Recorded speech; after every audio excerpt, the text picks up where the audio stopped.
लोकाभिरामं रणरङ्गधीरं राजीवनेत्रं भुवननाथं कारुण्यरूपं करुणाकरं तं श्रीरामचन्द्रं शरणं प्रपद्ये। मनोजवं मारुततुल्यवेगं जितेन्द्रियं बुद्धिमतां वरिष्ठं वातात्मजं वानरयूथमुख्यं श्रीरामदूतं शरणं प्रपद्ये। श्यावर रामचंद्र भगवान की जय। मापति महादेव की जय। पवन सुत हनुमान की जय। जय श्री राम। पुनः आप सबको प्रणाम। फरवरी का महीना प्रारंभ हो गया और ठंड थोड़ी कम हो रही है। आई होप मुझे मान के चल रहा हूँ।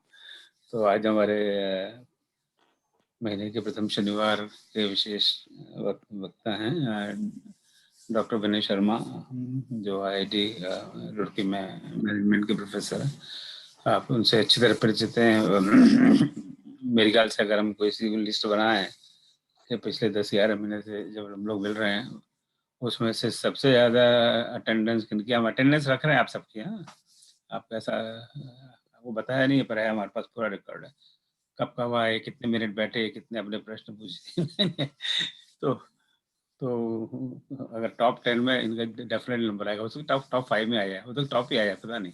तो इतना बहुत बड़े विनम्रता से हर कार्यक्रम में हिस्सा लेते हैं। तो आज वैसे तो नॉर्मली होता है ना, मेरी क्या फेवरेट मनपसंद चौपाई दुआ वो हम लोग कर रहे हैं कई समय से।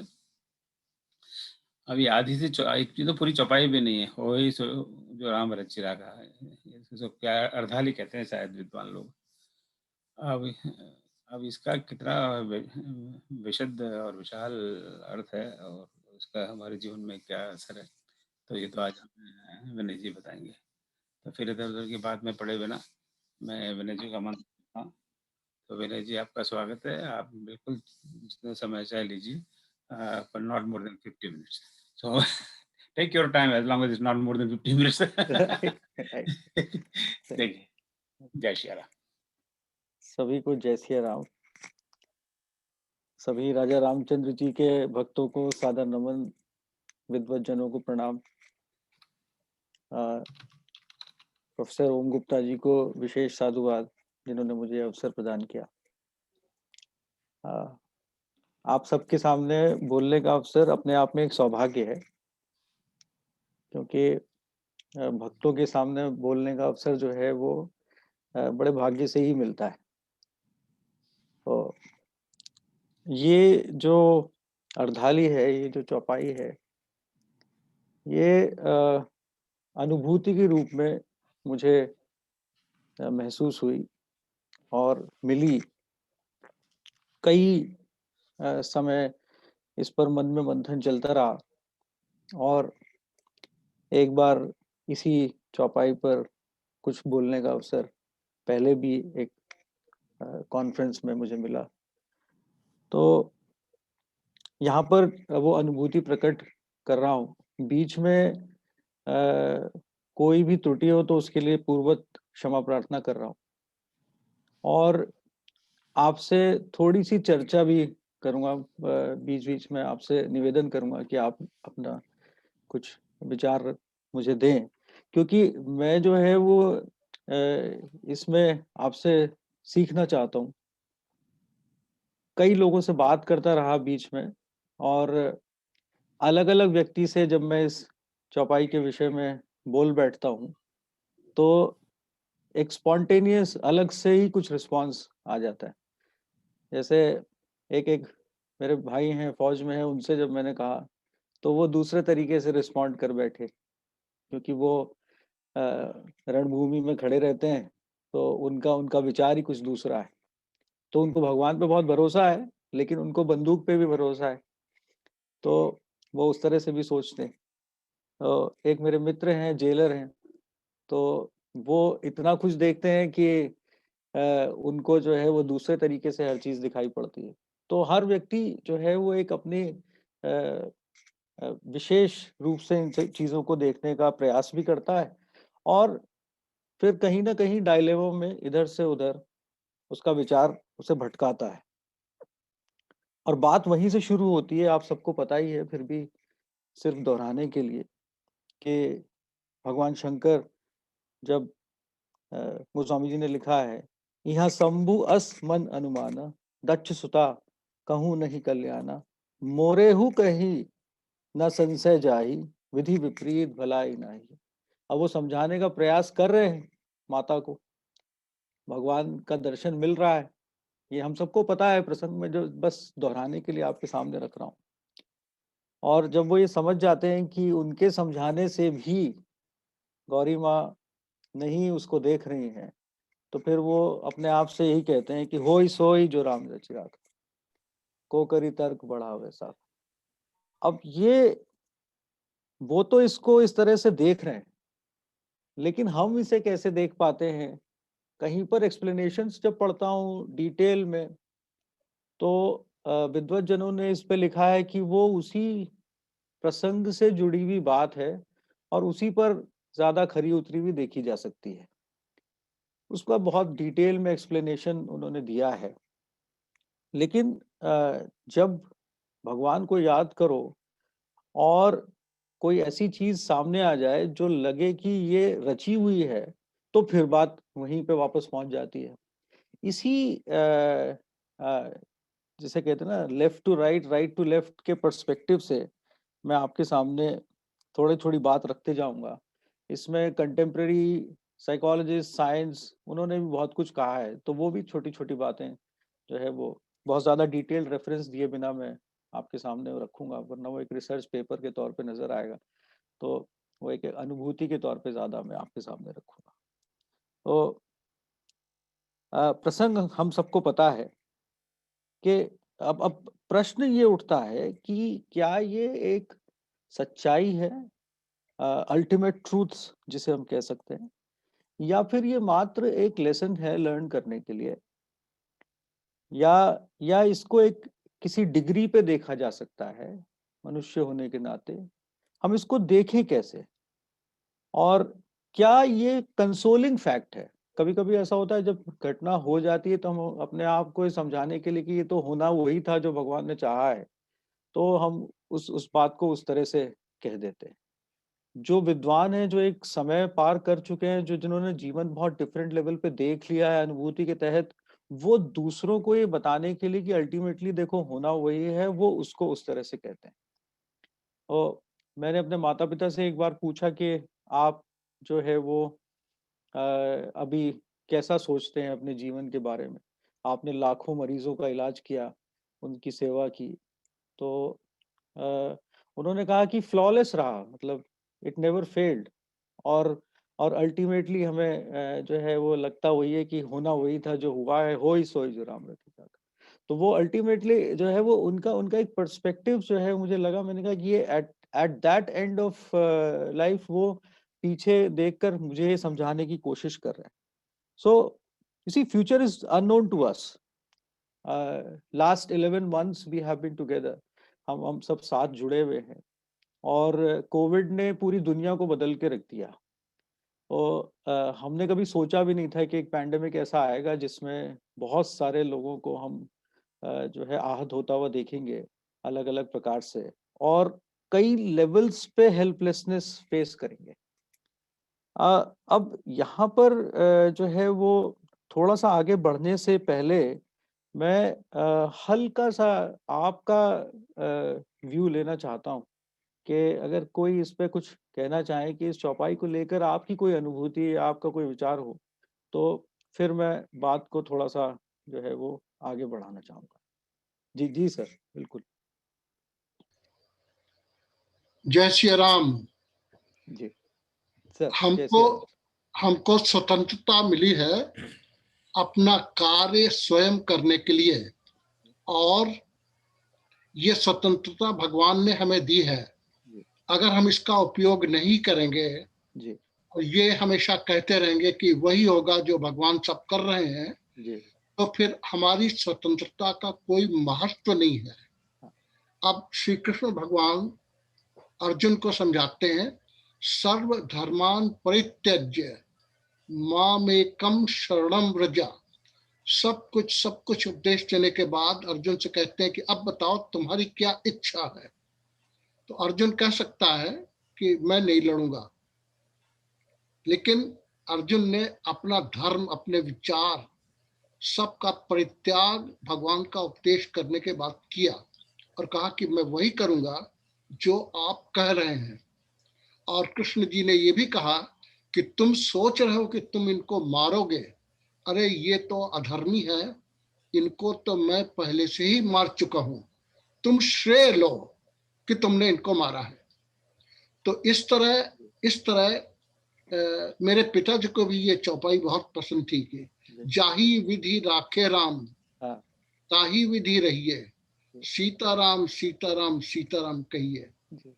तो अब इसका निष्कर्ष क्या है? निष्कर्ष इसका यह है, जो कुछ हम कार्य कर रहे हैं, जो कुछ भोजन कर रहे हैं, जी। ये सब भगवान को समर्पित करके अगर हम करें, हाँ। तो हमारे ऊपर उसका कोई लेश मात्र पाप और जिम्मेदारी नहीं है। जी। तेरा तुझको अर्पण, ये संक्षेप में सार है इसका। बहुत बहुत सुंदर तरीके से आपने कहा, धन्यवाद सर। भागवत में भी जो है, जो जब सुखदेव जी विदेह राजा जनक से बात करते हैं, तो वहां पर उन्होंने इसी बात का वर्णन किया है, आपको पता ही है। तो और ये बहुत बहुत अच्छा व्यू है। ये भी मेरे विचार में कई बार आता ही है और लोगों से पता चलता है। मैं फिर से वहीं ले चलता हूँ। पिछले साल 7 मार्च को मैं अपने माता पिता के साथ लखनऊ में था और वहां से 11 को मैं रुड़की के लिए आ रहा था, और मैं पूरे 6 महीने की प्लानिंग रास्ते में बैठा हुआ कर रहा था, जितना भी समय मिल रहा था। और 20 तारीख को वो सारा प्लान मेरा बंद हो गया।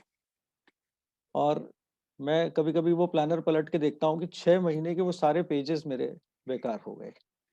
तो मैं 100% ब्लैंक जिसे कह सकते हैं ना, मतलब अब जो भी घर के लिमिटेशंस में, वो तो धन्यवाद है प्रोफेसर ओम गुप्ता जी का, जिन्होंने ये प्लेटफॉर्म जनरेट कर दिया। और मैं रोज इससे जुड़ने लगा, जब जब जो है वो यहाँ पर कॉल आई और आप सबसे मिलने लगा।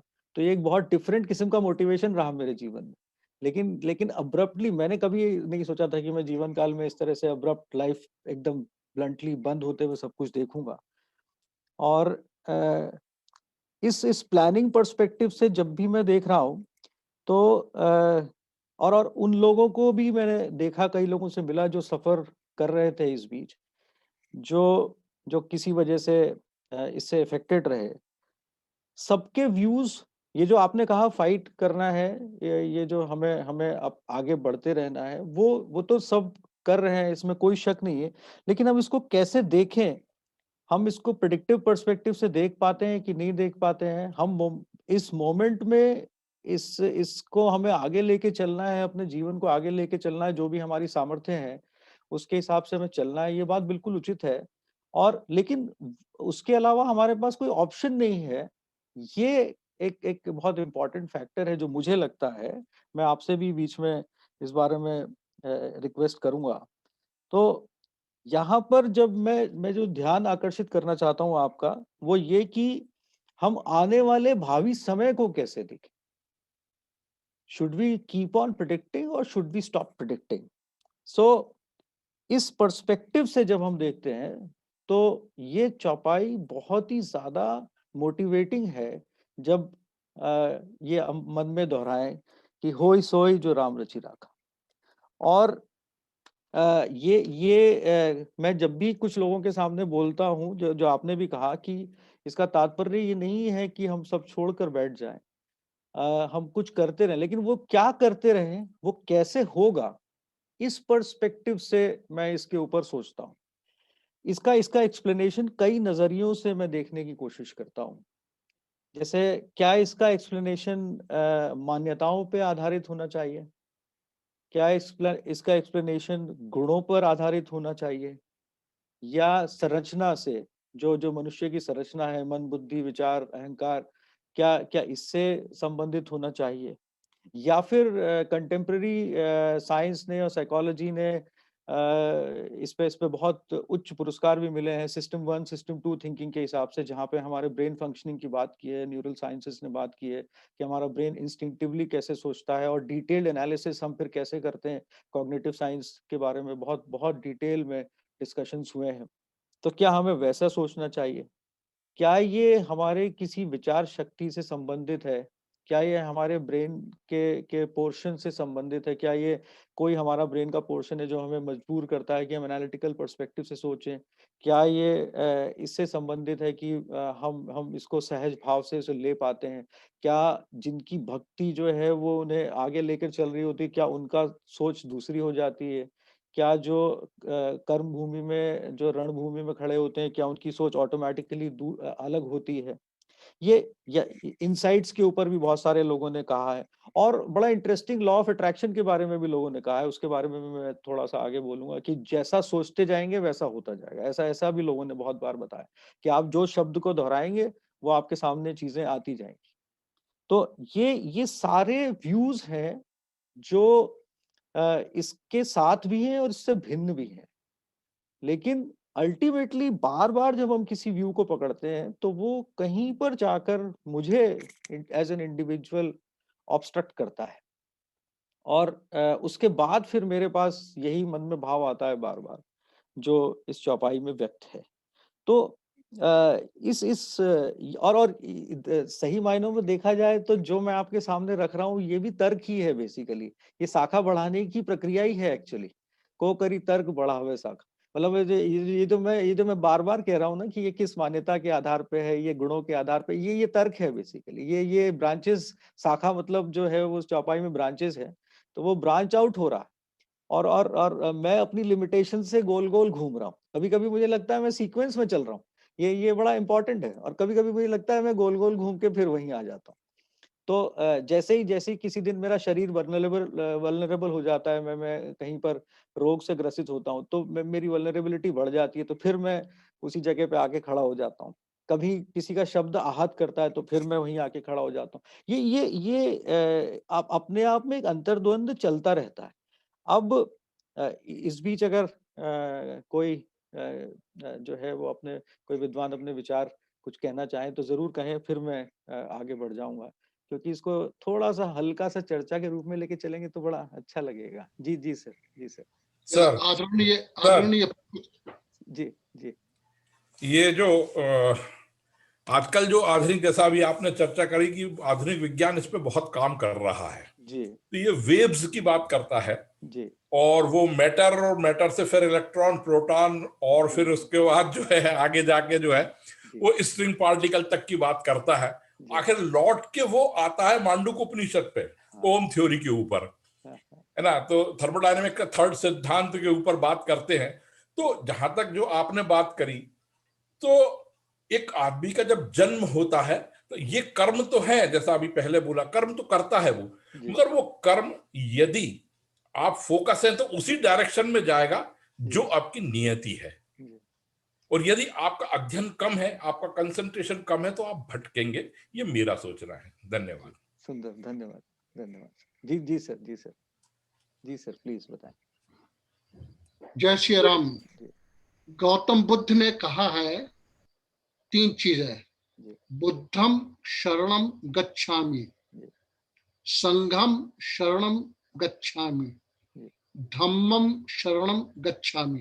जी तो मूल रूप में उन्होंने कहा था बुद्ध को और धर्म को और संघ को। बाद में लोगों ने उसको बदल दिया। जी अब हम इस्कॉन में भगवान श्री कृष्ण के विचारों को प्रस्तुत करेंगे। संक्षेप में हम कहते हैं कि 3 चीजों का आपको पालन करना चाहिए, जी धर्म, गुरु और शास्त्र। तो वही चीज कही गई है, लेकिन इन 3 से जब मन नहीं भरेगा आपका, जी तब फिर कहा जाएगा आपको चौथी चीज, जी वो है साधु संग। जी और जब इससे भी मन आपका नहीं भरेगा, जी तो कहा जाएगा पांचवी चीज तीर्थ स्थान में वास कीजिए। जी जी तो तीर्थ कहाँ है? अगर आपके विचार शुद्ध हैं जी तो वही तीर्थ है। जी हाँ, मन चंगा तो कटौती में गंगा। गंगा। जी जी तो अब इसका सार क्या निकलता है? सार इसका ये निकलता है कि अगर हम धर्म को माने, शास्त्र को माने, गुरु को माने और जी उसके अनुसार कार्य करें जी और सब कुछ समर्पित करके करें। जी समर्पित का मतलब तेरा तुझको अर्पण। जी तो आपके ऊपर भार नहीं लगेगा, कर्म का भार नहीं लगेगा आपके ऊपर। हाँ। बस ये बहुत बहुत दृष्टिकोण है। सुंदर बात है सर, बहुत धन्यवाद। मैंने एक संत को प्रणाम करते समय पूछा कि संत दर्शन कैसे मिलते हैं, तो बोले जब प्रभु की इच्छा होती। तो उन्होंने जो है वो बड़े सुंदर तरीके से मुझे आशीर्वाद देते हुए कहा, तो मैंने कहा कि ये इसको मैं कैसे ढूँढूँ, मैं और महान संतों के दर्शन अगर मुझे मिल जाएँ। तो बोले कि जब जब प्रभु की इच्छा होगी तभी मिलेंगे, क्योंकि संत दर्शन जो है वो भगवान राम ने ऐसा कहा है कि वो मेरा ही स्वरूप है बेसिकली। तो ये जो आपके विचार हैं, ये बिल्कुल वैसे ही बात मुझे वहाँ पर भी महसूस हुई। अब इसको थोड़ा-सा सीक्वेंशियली लेने की कोशिश करता हूँ कि प्रसंग के अनुरूप ले लें, तो देखते हैं कि भगवान शिव उस समय सब देख रहे हैं, पर फिर भी आगे का वर्णन नहीं बताते। क्यों ऐसा हो रहा है? शिव जी ऐसा क्यों कर रहे हैं? अ, हो सकता है कि या स्वाभाविक रूप से अगर देखें तो ऐसा हो सकता है कि आने वाली घटनाएँ तय हैं और वो इस विचार को समर्थन दे चुके हैं। तो उन्होंने इस बारे में आगे फिर कुछ कहा नहीं। उन्होंने कहा कि अब तर्क नहीं करना है, ठीक है अब जो भी हरि इच्छा है। अ, प्रश्न फिर भी वही आता है कि हम क्या ऐसा देख सकते हैं? तो लेकिन अब भगवान शंकर त्रिकालदर्शी वो जैसा देखकर फिर भी शांत हो जाते हैं, तो अब एक आम आदमी कैसे उसको देखेगा? ये समझने वाली हम लोगों की बात है। फिर आगे भगवान श्री राम के नज़रिए से देखें, तो राजा राम उस समय वन में भटक रहे हैं और अवतार के रूप में हैं, सीता जी को खोज रहे हैं। अब वो हमारे लिए एक घटना चक्र है, लेकिन जब माता पार्वती वहाँ जाती हैं, तो वो दृश्य बदल देते हैं। और वो उस समय बिल्कुल डिफरेंट तरीके से प्रोजेक्ट करते हैं। माता को उसका पार्ट बना लेते हैं और ये संस्तुति दे देते हैं कि भगवान शंकर को ये पता था कि मैं क्या कर रहा हूँ। और वो एक स्टेज प्ले जैसा लगने लगता है उस समय। तो अब क्या फिर यही बात फिर से इंगित होती है कि भगवान सबसे पहले सब कुछ तय कर चुके हैं? अगर अगर यही चीज एब्सोल्यूट ट्रूथ या लर्निंग के रूप में देखी जाए, तो हम दोनों तरीके से देख सकते हैं। लेकिन लेकिन लर्निंग वही है कि अगर लर्निंग के तौर पे देखें तो सबसे बड़ी सीख यहाँ पर यह है, अगर हम ये कहते हैं कि हम सीख कर उसका अनुसरण करने की स्थिति में है, हमारा मन मस्तिष्क मन बुद्धि विचार हमें उस तरफ ले जा पाता है या हमारे पास इतनी शक्ति है, तो फिर उसकी उससे सीख वही है कि ईश्वर पर विश्वास होना चाहिए, क्योंकि ईश्वर पर अविश्वास जो है वो उनकी अवमानना है, आराधना के विपरीत है और वो अल्टीमेटली हमें दूर ले जाएगा। अभी आपने यही बात 1 मिनट पहले कही। लेकिन क्या ये कंक्लूजन निकालते-निकालते जब मैं इसको माता पार्वती के परिदृश्य से देखता हूँ, तो वो देखता हूँ कि वो अपने गुरु अपने स्वामी, अपने पति पर संशय कर बैठी। अब क्या जगत जननी क्या ऐसा कर सकती हैं? अगर अगर हम ये मानते हैं कि वो नहीं कर सकती हैं, तो वो फिर एक स्टेज प्ले का पार्ट है। अगर वो एक कर सकती हैं, तो फिर ये किसी के साथ भी हो सकता है, तो फिर ये पर्सनल प्रेफ़रेंसेस इसमें कहाँ जुड़ी हुई हैं? ये थोड़ा-सा मुझे परप्लेक्स कर देता है ये क्वेश्चन।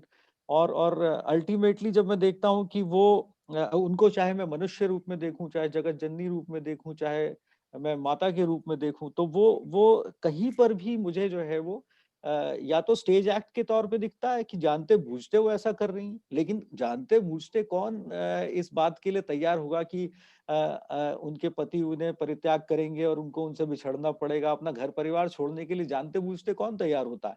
ठीक है, वो एक बहुत बड़ी दिव्य घटना के लिए पार्टिसिपेट कर रही हैं, लेकिन लेकिन अगर उस पर्सपेक्टिव से देखा जाए, हम में से किसी को कहा जाए तो मैं तो शायद नहीं करूँगा इस तरह से। कि मैं उस बड़ी घटना के बावजूद अपना घर परिवार छोड़ने के लिए कॉम्प्रोमाइज करूं आसानी से, that would not be so simple. तो ये उनके पर्सपेक्टिव से देखता हूं तो फिर मुझे लगता है कि वही रचना हुई है, चाहे वो उसका विलफुल पार्ट है, चाहे वो अनविलिंग पार्ट है, लेकिन कहीं ना कहीं वो होई सोई जो राम रचि राखा की बात है। अब यहाँ पर जो उसका एक्सप्लेनेशन फर्दर है कि इन इन तीनों में से हम किसके परिदृश्य से चीजों को देखना प्रेफर करेंगे, या फिर हम चौथा परिदृश्य जो हमारी लिमिटेशन के तहत है उसी के तहत देखने की प्रक्रिया में सोचें। तो वो तो फिर जो हमें सोच मिली है वो अल्टीमेटली वही है। मैं इसके ऊपर थोड़ा सा अपना पर्सनल एक्सपीरियंस आपको बताऊंगा बाद में। तो अब हम ये सोचें कि यदि उन्होंने इन जनरल लिमिटेशन में समझा तो भी कंफ्यूजिंग है, और अगर ये सोचें कि वो पार्ट है तो और भी कंफ्यूजिंग है। ये दोनों चीजें मुझे कंफ्यूज करती हैं। अब थोड़ी सी बात ह्यूमन लिमिटेशंस के पर्सपेक्टिव से मैं आपके सामने रखना चाहता हूँ, जो हमारी अपब्रिंगिंग, ग्रोथ, अब इसको अलग अलग फिलोसफीज में, अलग अलग कल्चर्स में, अलग अलग लिटरेचर में प्रारब्ध और उत्तरार्ध के तौर पे, और जहाँ पर जो है वो मीमांसक पर्सपेक्टिव से देखा गया है कि एक ही जन्म को या एक ही लिमिटेड पर्सपेक्टिव से माना जाता है, या और भी तरीके, बहुत सी फिलोसफीज हैं। तो उस पर्सपेक्टिव से देखें, किसी भी पर्सपेक्टिव से देखें, तो लिमिटेशन है। समीक्षात्मक होना, एनालिटिकल होना अपने आप में एक लिमिटेशन है, और यही वो है को करी तर्क बढ़ावे शाखा। क्योंकि एनालिसिस जो है वो फंडामेंटली लिमिटेशन को पार करने की कोशिश है। इसीलिए जो है वो श्रीमद् देवी भागवत महापुराण में भी जो है इसका वर्णन है कि मनुष्य 3-4 तरीके से देखने की कोशिश करता है। तो उसमें उसमें जो है वो अ, शब्द, प्रत्यक्ष प्रमाण, अर्थापत्ति और उदाहरण, ये 4-5 चीजें दी हुई है। तो शब्द, प्रत्यक्ष प्रमाण तो जो है वो जिसे कहते हैं शाश्वत रूप में, शब्द तो शाश्वत के रूप में पर्सपेक्टिव से देखा जाने वाली बात है। अर्थापत्ति वही है, फॉल्सिफिकेशन। आजकल हम लोग जो है वो मैनेजमेंट में तो बहुत ज्यादा यूज होता है डिस्क्रिप्टिव रिसर्च डिजाइन, जिसमें कहते हैं हाइपोथेसाइज करते हैं, फिर उसको प्रूव करने की कोशिश करते हैं until it is proven wrong once again. तो वो अर्थापत्ति का पर्सपेक्टिव जो है वो उस तरह से देखने की बात है। तो सबसे पहले समीक्षात्मक स्वभाव जो हमें मिलता है वो हमारी लिमिटेशन का पर्सपेक्टिव है, और जिसमें लिमिटेड विजन, लिमिटेड रीजनिंग और फिर रीजन फॉर रीजन, ये हमारे साथ कॉन्टिन्यूसली कहीं ना कहीं जुड़ा हुआ है। अब हम इसको कई किस्म के रेफरेंसेस से एक्सप्लेन कर सकते हैं। अब जैसे मुझे बड़ा अजीब लगता है, अब आप लोग इस पे कुछ कहना चाहें तो जरूर कहें। अभी तक हम कहते थे कि ये वर्ल्ड नॉर्मल है, अब कोविड में हम कहने लगे न्यू नॉर्मल है। अब हम इसको अनयूजुअल नहीं कह रहे हैं, हम इसको, अब जब जो चीज यूजुअल नहीं है वो अनयूजुअल कहलाई जानी चाहिए। लेकिन चूंकि ये सबके ऊपर प्रभावी हो गया, पूरी दुनिया इससे प्रभावित हो गई, तो हम इसको न्यू नॉर्मल कहने लगे। मतलब हमने नॉर्मलसी का जो बेंचमार्क है उसको अचानक बदल दिया, और सब लोग इसमें शामिल हैं। ये new normal is one of the most accepted words in this world actually. Positive शब्द अपना आधार खो बैठा। पहले हम कहते थे बी पॉजिटिव, अब पॉजिटिव होने का मतलब ही कुछ और हो गया। तो हमारे हमारे शब्दों की जो लिमिटेशन है वो बिल्कुल डिफरेंट तरीके से हमारे सामने आने लगी। तो क्या हमें इसे अनयूजुअल नहीं कहना चाहिए? हम इसे कैसे एक्सेप्ट करें? मतलब ये उदाहरण के तौर पे मैं सिर्फ आपके सामने रख रहा हूँ। और जब भी हम ट्रांसलेटिव होने की कोशिश कर रहे हैं या हम आर्गुमेंटेटिव होने की कोशिश कर रहे हैं, तो कहीं ना कहीं जो है वो ये कॉन्ट्रडिक्शंस और लिमिटेशंस हमारे सामने आ रही हैं। अब इसको इसको चाहे हम डेटा एनालिसिस और इंटरप्रिटेशन के पर्सपेक्टिव से देखने की कोशिश करें, और उसमें भी जब मैं जाता हूँ तो जब मैं ऐसे अपने मित्रों से बात करता हूँ जिनकी मैथमेटिकल एनालिसिस बहुत ज्यादा स्ट्रांग है, तो वो इसको ऑलमोस्ट कैलकुलेटिव प्रिडिक्टिव मॉडलिंग के तौर पे बिल्कुल सामने रख देते हैं कि जो भी होना है वो ऐसे ऐसे होना है। और जिनका जो काव्य स्वरूप है या जिनकी फिलोसफिकल पर्सपेक्टिव है वो इसको बहुत ही ज्यादा कलात्मक तरीके से जो है वो प्रेजेंट करते हैं। और कहीं ना कहीं एक स्टेज के बाद दोनों लोग यही कहते हैं कि बियॉन्ड दिस पॉइंट एनालाइज नहीं किया जा सकता।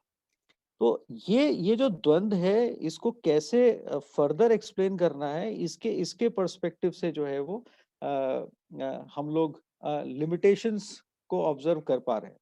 अभी अभी यहाँ पे अगर आप कुछ कोई कहना चाहें तो अब जी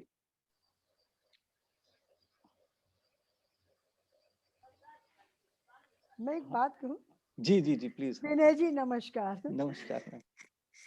मतलब हमने कहा हम लोग इस चौपाई को जैसा आप बता रहे हैं बहुत अच्छा इंटरप्रिटेशन, लेकिन हम लोग अगर रामाज्ञा प्रश्नावली को देखें जो रामश्लाघा प्रश्नावली, जी उसमें सबसे पहली चौपाई है ये जो उसके उन्होंने आंसर दिए हैं। जी तो उसमें सबसे पहली चौपाई है ना हो ये वही जो राम रचि राखा। जी और उसमें उसका बहुत सीधा इंटरप्रिटेशन थोड़ा नेगेटिव भी है हाँ कि वो कह रहे हैं कार्य पूर्ण होने में संदेह है।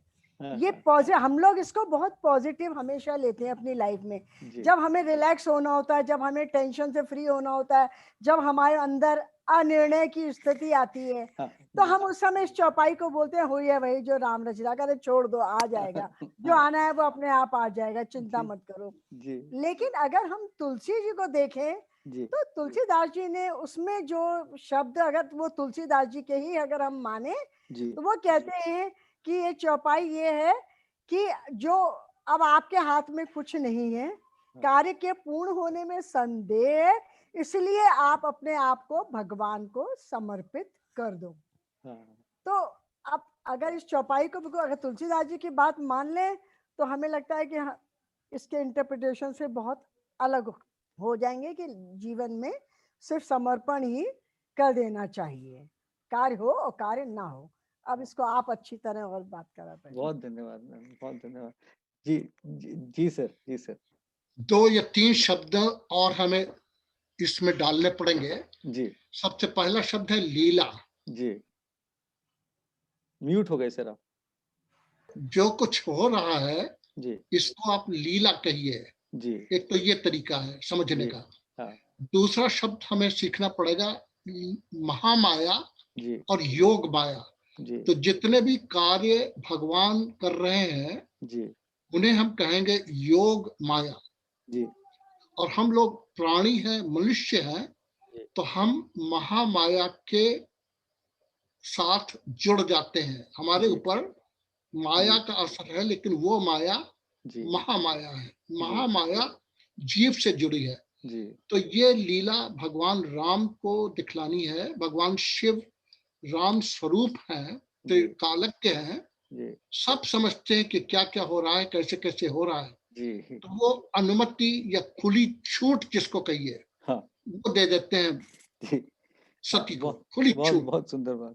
जी तो इस वो- तरह आप उसको देखिए कि ये जो कार्य हुए हैं ये लीला है जी और ये योग माया के अंतर्गत हुए हैं। जी हाँ, धन्यवाद सर, महामाया प्रभावित नहीं कर रही है धन्यवाद सती को, ये धन्यवाद सर। योग माया प्रभावित कर रही है। जी धन्यवाद सर।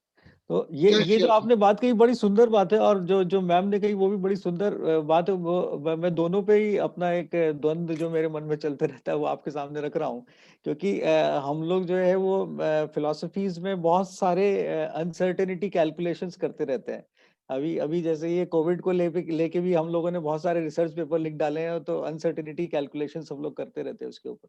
तो जो जो आपने कहा सर, वो मुझे मुझे ऐसा लगता है कि अगर कोई ऐसा सोच पाए, अगर अगर किसी पे ये कृपा हो जाए कि वो ऐसा सोचे, तो जरूर वो इस बात को ऐसे देख पाता है, मुझे ऐसा लगता है। और जो मैम कह रही हैं वो अनसर्टेनिटी बेस्ड एनालिसिस है, जिसमें जिसमें जो है वो जजमेंट और डिसीजन मेकिंग कैसे किया जाए in the times of uncertainty, उसकी बात हो रही है। उसमें जो है वो सिस्टम टू थिंकिंग कहते हैं कि ब्रेन का एक एनालिटिकल फंक्शन है, जिसको जो है वो हम बहुत सारे फैक्टर्स को कोरिलेट करने की कोशिश करते रहते हैं, और अनिश्चितताओं को फेस करने के लिए अपने आप को तैयार करने का प्रयास करते रहते हैं कि ये होगा तो ये करेंगे, ऐसे होगा तो वैसे करेंगे, और उसमें हम लोग प्लान और कैलकुलेशन की बातें करते रहते हैं। और ये कहते कहते हम कभी कभी इस बात से भटक जाते हैं अल्टीमेटली कि होना वही है जो प्री डिसाइडेड है।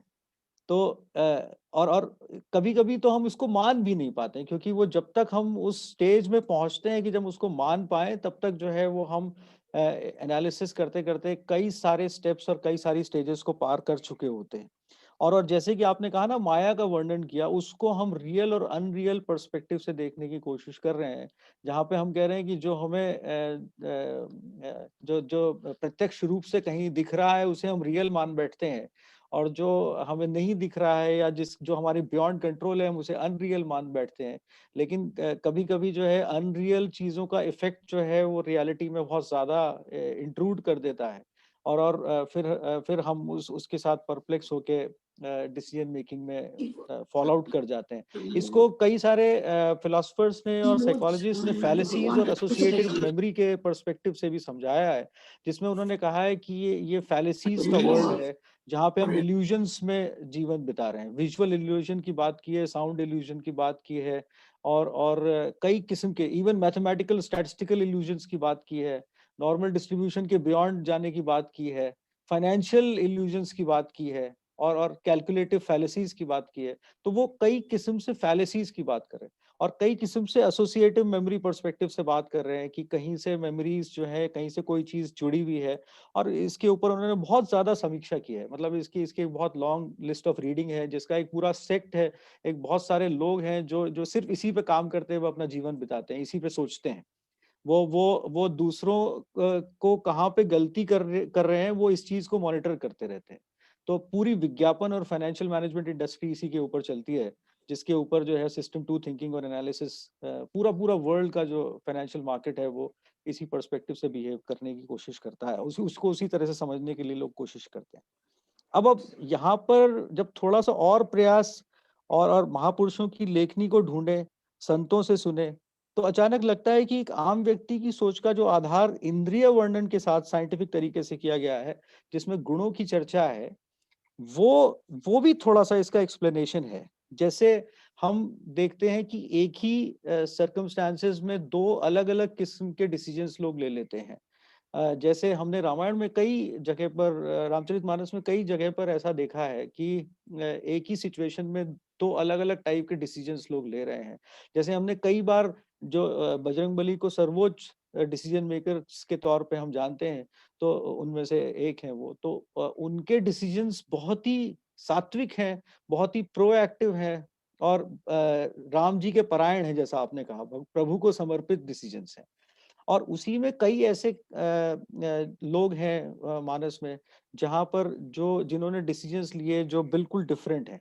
तो हम इसको इस गुणों के आधार पर, जिसको जैसा गुण मिला वो वैसा ही डिसीजन ले रहा है, ये इसको उस तरह से भी देखते हैं। लेकिन वो गुण किसने प्रदान किया, ये जो है वो फिर बात वहीं पे आ जाती है कि ये गुण कैसे मिला है एक्चुअली, किसके पास वो शक्ति है जो वो गुण प्रदान कर रहे हैं। तो रिएक्शन तो हम देख पा रहे हैं, हम उसका एक्सप्लेनेशन भी देख पा रहे हैं, लेकिन उसके बैकड्रॉप में क्या है, हम इसको एटलीस्ट, मतलब मैं नहीं समझ पाता हूँ। तो गुणों पर आधारित चर्चा जो है वो सत, रज और तम के प्रोपोर्शनेट होने पर भी केंद्रित हो जाती है।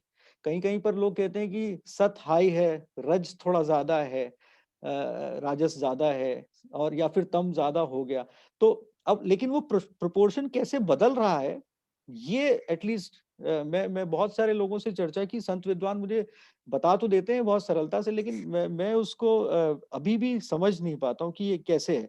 क्या ये किसी ट्रेनिंग से हो पाता है, क्या ये उज्जवल संस्थाओं के साथ जुड़ने से हो पाता है, ये कैसे हो पाता है कि कहीं पर आदमी बहुत ही न्यायिक हो जाता है और बहुत अच्छा जजमेंट डिसीजन लेता है।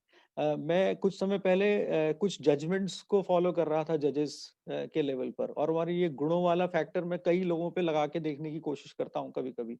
तो तब मुझे महसूस होता है कि क्योंकि कई पुराणों में वर्णन है इसका कि गुणों को मार्क आप कैसे कर सकते हैं, जिनके गुण जैसे होंगे वो उनकी ईटिंग हैबिट से भी दिख जाता है कई बार। तो उनका कौन सा गुण हाई है, वो कौन से फल पसंद कर रहे हैं उस समय पर्टिकुलरली। तो इस तरह की प्रयास कोशिश मैंने कई बार करने की कोशिश की, और देखा कि अलग अलग सर्कमस्टांसेस में जजमेंट और डिसीजन मेकिंग बहुत ज्यादा डिफरेंट है, गुणों पे आधारित उसको एक्सप्लेन कर पा रहे हैं, लेकिन ये कैसे हो रहा है, यहाँ पर आकर मैं कहीं ना कहीं कंफ्यूज हो जाता हूँ। और क्या ये योग और नियमों से बदले जा सकते हैं?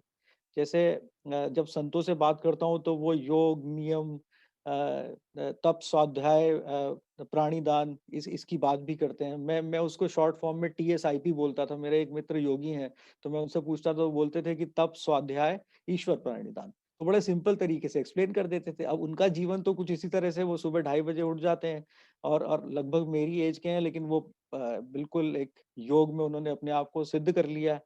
तो वो इसको बहुत बहुत डिफरेंट तरीके से समझा पाते हैं।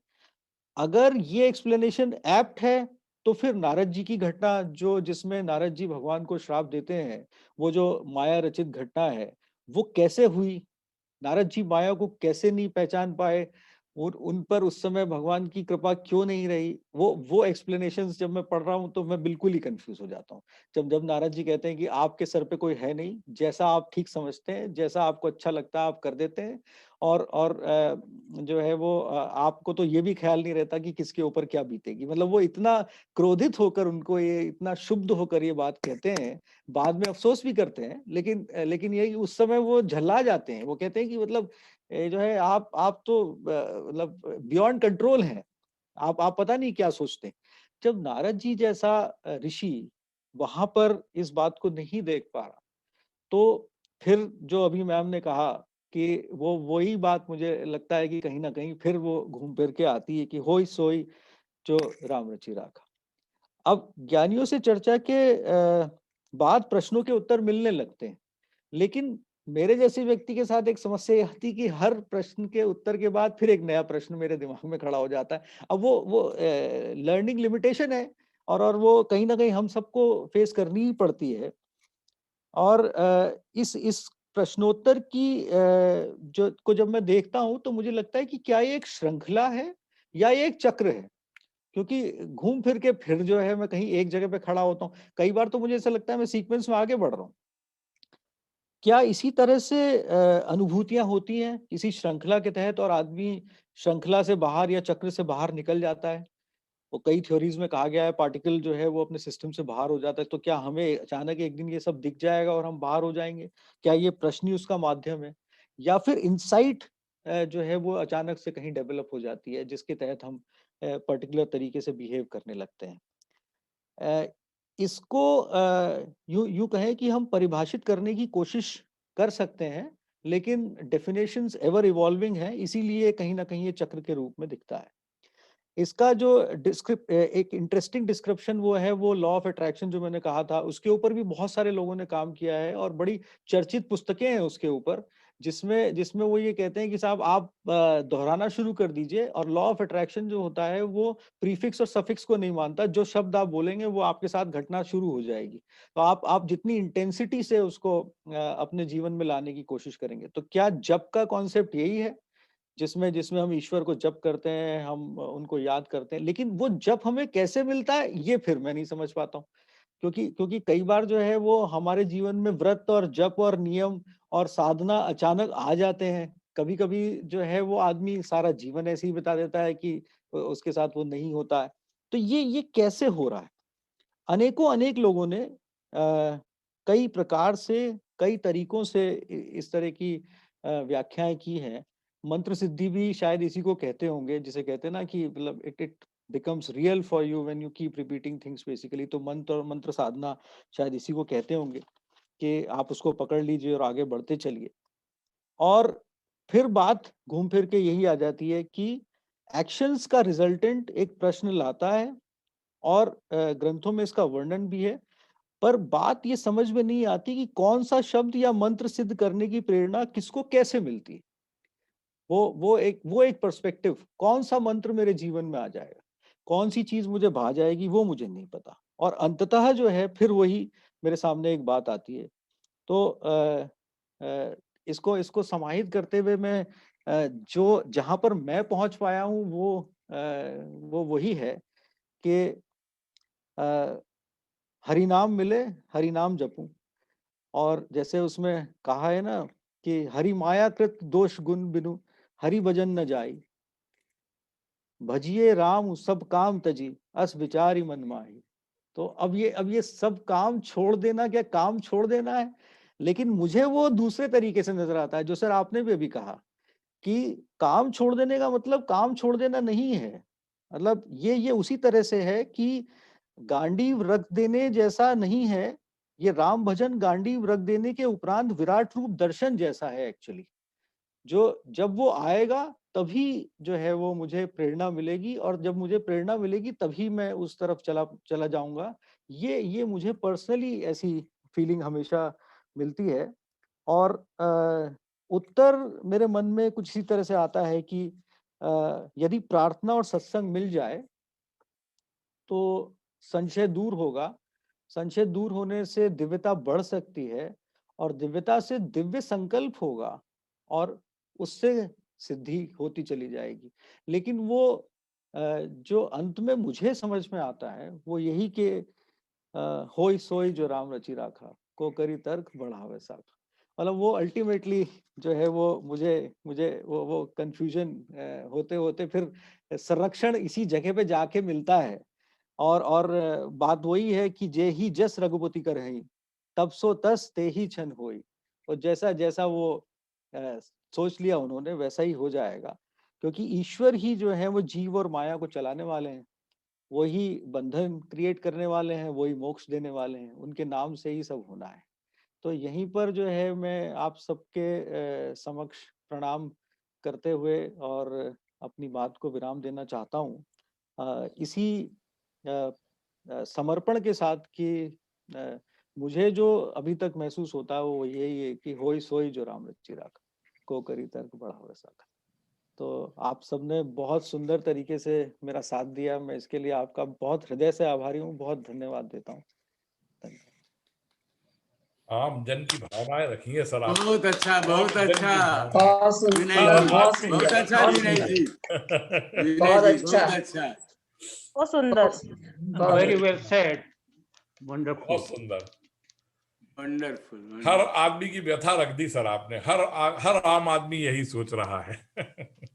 बहुत सुंदर विनय जी, बहुत बहुत बहुत धन्यवाद विनय जी। अब आप देख ही रहे हैं लोग कितने प्रभावित हैं आपकी बात से, और आपने समय की मर्यादा का बड़ा अच्छा पालन किया।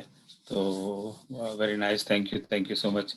अब मैं तो क्या है इस पर टिप्पणी करूँ, आप सब इतने विद्वान हैं तो, पर चलो थोड़ी इस पर आप में से मैं कह सकता हूँ क्या ओम जी? नहीं, बोल रहा हूँ, आ रहा हूँ। तो इस पर बोलिए। आपके अपने जो कोई विचार हो, कोई प्रश्न हो, पर इसी विषय से संबंधित please speak up. Malik ji ने सबसे पहले अपनी इच्छा प्रकट की है, तो उन्हीं को आमंत्रित करते हैं। हाँ मलिक जी, बढ़िया। अरे बहुत ही अच्छा विनय जी ने कहा, बहुत बहुत मुझे अच्छा लगा इसमें। ये जो होई है सोई जो राम रचि रखा, हमारे घर में रामायणी जी हैं, उनका शुरू से यही हर एक चीज में यही बोलते रहते हैं कि जहाँ कुछ भी होता है तो होई है सोई जो। मुझे एनवाइंग भी लगता है कभी कभी कि जो भी हुआ, मैं गया था कुवैत चला गया था तो वहाँ भी राम रचि रखा, फिर लड़ाई हो गई वहां तो इंडिया आया, फिर वहां से अमेरिका आ गया तो राम रचि रखा। तो मैंने ओम जी ने जो मंथन शुरू किया था कॉन्फ्रेंस, तो मैंने उसे सुना और बहुत अच्छा लगा। तो किसी ने कहा कि आप भी बोलो, तो नेक्स्ट ईयर आप, ठीक है मैं नेक्स्ट ईयर बोलूंगा। तो मैंने बहुत अध्ययन किया, पूरा साल भर किताब सब देखता रहा।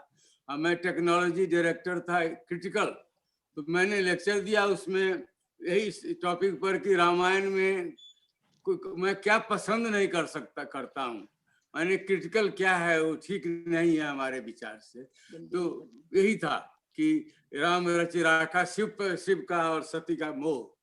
तो हमें बहुत अच्छा नहीं लगा, क्योंकि शिव जी जो है वो भाभी को मेट कर सकते हैं, उसमें असहाय लग रहे हैं इसमें कि जो राम करेंगे वही होगा, हमारे हाथ में कुछ नहीं है। बहुत असहाय लग रहे हैं, बहुत दुखी लग रहे हैं उसमें। और सती को दिखाने के लिए, उनका अपमान करने के लिए और उनको प्रताड़ित करने के लिए करना, ये राम जी का नहीं हो सकता है रचना। तो मुझे उस टाइम में लगा, मगर बाद में ओम जी ने, एक हमारे दूसरे मित्र हैं विद्वान, उन्होंने हमें समझाया कि क्रिटिकल नजर से नहीं देखिए इसको, भक्ति काव्य है और पहले भक्ति से देखिए। तो मैंने देखा तो मेरा विचार इस पर बदल गया। तो मगर यही लगता है किसी और रामायण में नहीं है ये। ओम जी ने हमें बताया कि इसमें तो मोती सब है रामायण में, उसको ढूंढिए। गलती देखने से कोई फायदा नहीं है। ये किसी और रामायण में नहीं है, वार्षिक रामायण में ये सती मोह का प्रसंग है, जिससे भी है। मगर बहुत धन्यवाद मुझे मलिक जी। मैं भी आपके क्या पिकी बैंक कहते हैं ना, तो मैं भी आपकी बात पर थोड़ा सा पिकी बैंक करता हूँ और अपना अनुभव बताता हूँ। और मैं बहुत लंबा समय नहीं लूँगा कि मैं 1973 में यूएस आया था। काफ़ी काफ़ी वृद्ध हूँ, इतना देखने में भले जवान लगूँ पर इतना जवान हूँ नहीं। तो उस समय 22 साल की उम्र थी, पीएचडी करने आया था मैथमेटिक्स में। तो किसी तरह बड़ी यूनिवर्सिटी ने गलती से मुझे एडमिशन दे दिया और फेलोशिप भी दे दी, पर यहाँ आके उनको पता लग गया कि अरे बहुत बड़ी गलती की, तो उन्होंने 3-4 साल बाद मुझे निकाल दिया। फिर मैंने वो इंडस्ट्रियल इंजीनियरिंग में किसी तरह घुस गया और वहाँ पे पीएचडी कर ली। अब कैसे हुई वो तो राम ही जाने। तो ना तो मेरी इंजीनियरिंग बैकग्राउंड कुछ नहीं है। इंजीनियरिंग आपको उसको लिखो तो मुझे तो स्पेलिंग भी नहीं आती इंजीनियरिंग की, पर वो पीएचडी इंडस्ट्रियल क्यों मिल गई। अब मैंने कभी जिंदगी में सोचा भी नहीं था कि मुझे कोई इंजीनियरिंग की डिग्री मिलेगी। और उसके बाद में मेरा कोई यूएस में रहने का ऐसा कोई विशेष मन नहीं था। शादी भी हो गई थी, पत्नी भी थी और पीएचडी करते करते इतने साल ले लिए, तब तक बच्चा भी हो गया। और फिर सोचा चलो भाई थोड़ा बहुत धन इकट्ठा हो जाए, फिर इंडिया चलते हैं। तो एक साल मैंने सर्विस की और उसके बाद में मैंने मेरी जो यूनिवर्सिटी थी और उन्होंने कहा कि we will sponsor you for green card and all that, जैसे यहाँ होता है आप जो आप सबको पता है। पर मैंने कहा नहीं मुझे ग्रीन कार्ड वगैरह नहीं चाहिए, क्योंकि अगर ग्रीन कार्ड के चक्कर में पड़ गए तो फिर वापस जाना मुश्किल हो जाएगा, और चले भी गए तो फिर दोबारा मन कर जाएगा चलो वापस। तो हम चले गए 1981 के एंड में। कोई ग्रीन कार्ड नहीं, कुछ नहीं, जॉब छोड़ दिया सब कुछ, और कोई वापस आने का कोई मन नहीं। और वहाँ पे 6-7 साल नौकरी का वर्क करने के बाद में थोड़ी फाइनेंशियल जरा टाइट सिचुएशन रही। अब प्रोफेसर को क्या तनख्वाह मिलती है हमें बताने में भी शर्म आती है। तब लोग बाग फिर जब बता दो फटाफट लोग बाग चंदा देने लगते हैं हमको। तो सही बात है कि बेचारे को दे दो थोड़ा बहुत चंदा, इसका काम पर चल जाएगा। So that brought me back to US in 1989। तब मैं आईआईएम में प्रोफेसर था, तो वहाँ से पहले तो मैंने छुट्टी ली साल भर की, और बाद में फिर आई रिजाइंड केम हियर। फिर मन तो वही था कि नहीं यहाँ तो रहना नहीं बिल्कुल। तो फिर 5-6 साल रहा, फिर चलो वापस वेंट बैक अगेन इन 96। तब तक 2 बच्चे और हो गए थे, बच्चे तो इंडिया में हो गए थे। So we had 3 children, 1 wife, and we went back to India in 1996 again with no intention of returning. पर हाँ, तब ग्रीन कार्ड हो गया था, यूनिवर्सिटी ने बहुत पुश किया and they did all the paper work. मैंने एक डेला खर्च नहीं किया ग्रीन कार्ड के लिए। फिर 5 साल मैंने वहाँ पे काम किया अहमदाबाद में, and then again I came back here in 2001, और तब से यहाँ पर हूँ।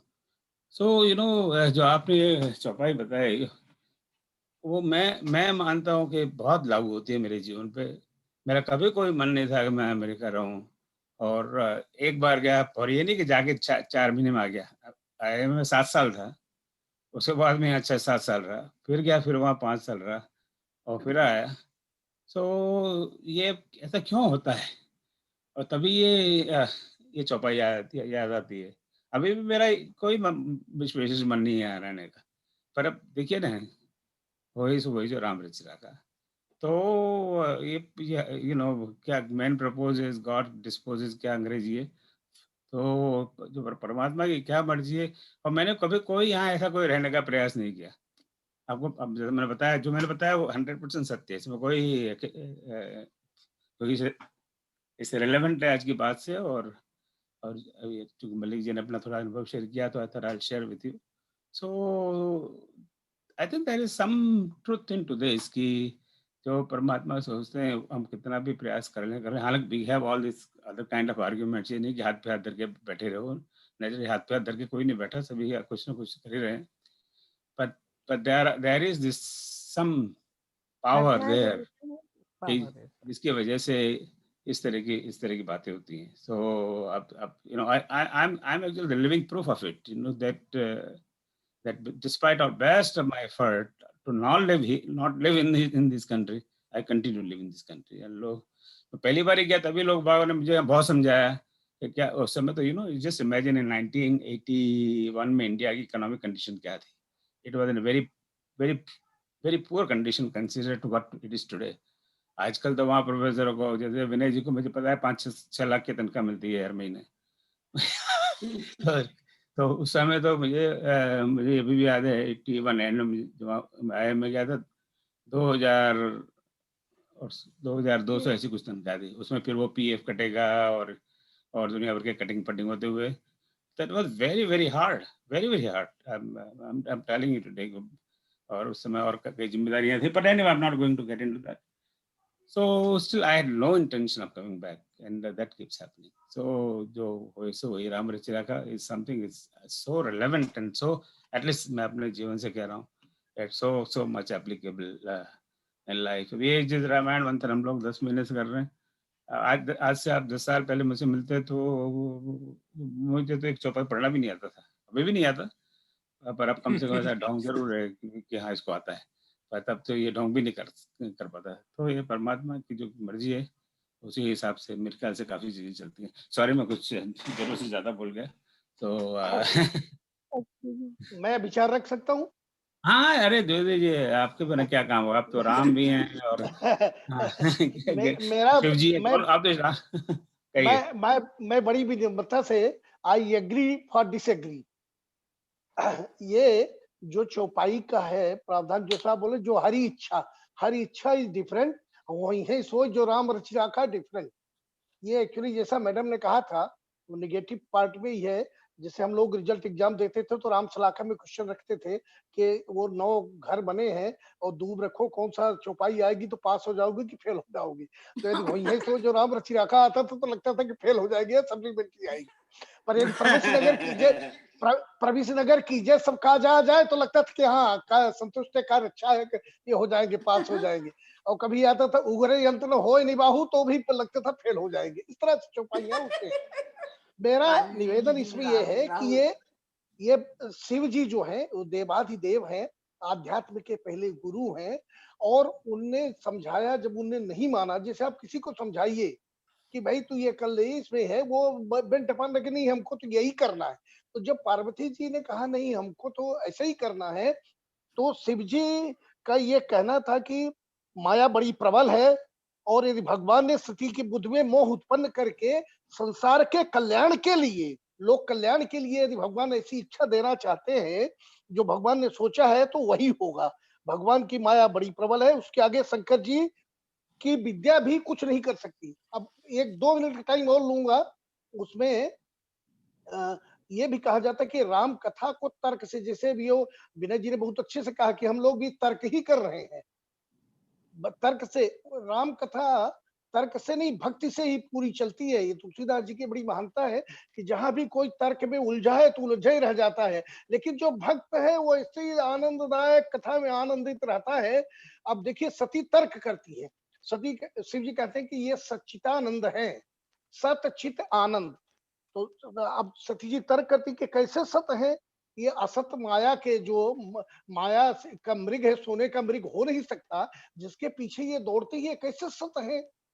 और बोले चित्त है। अब बोले कैसे है, चैतन्य शून्य जो लताएं हैं, जो वनस्पतियां हैं, जो जड़ हैं, उनके ऊपर लपट रहे हैं कि मेरी सीता को बता दो, मेरे सीता को बता दो। और आनंद कैसे है, ये जो रो रहे हैं कि कहाँ चली गई, कहाँ चली गई, कहाँ चली गई। तो वो तर्क करती है। तो अब न उनको सत्य दिखता, न चित्त दिखता, न आनंद दिखता। लेकिन शिव जी प्रसन्न है। शिव जी को मालूम है कि बड़े भारी अभिनेता हैं, और अभिनेता कोई ऐसी एक्टिंग करे कि जो पूरे दर्शकों को पूरे पिक्चर थिएटर में रुला दे। स्वयं तो अभिनेता नहीं रोता, लेकिन वो ऐसा एक्शन करता है कि पूरे लोग रो दे, तो माने वो सफल अभिनेता है। तो राम जी तो अभिनय कर रहे हैं, लेकिन वो जैसे देखिए रावण तर्क करता है कि ये कैसे तुम बोलते हो कि ये सोने के मृग के पीछे दौड़ रहा था, और ये तो कोई राज्य थोड़ी छोड़ के आया है। अवध राज सुर राज सराई, बोले अवध्या के राज्य छोड़ के नहीं चला है। ये तो ये जो आदमी मृग के पीछे दौड़ता है, सोने के, ऐसे कोई अयोध्या का राजा थोड़ी है। रावण कहता है कि इसको निकाल दिया है, नहीं ये उतना राज्य छोड़ के थोड़ी आएगा, छोड़ के आया हो तो ये मृग के पीछे थोड़ी दौड़ता। तो मेरा ये कहना है कि ये राम कथा को यदि हम तर्क में न ले जाए, भक्ति की मार्ग में चले, तो ये बहुत आनंददायी है, ऐसा उनका कहने का तात्पर्य हो गया। प्रणाम। हो सकता है विषयांतर हो तो क्षमा करिएगा। नहीं, बहुत बहुत धन्यवाद, thank you, thank you Choubey ji. और एनी अदर कमेंट? हाँ चौबे जी, सॉरी मैं भूल गया आपको।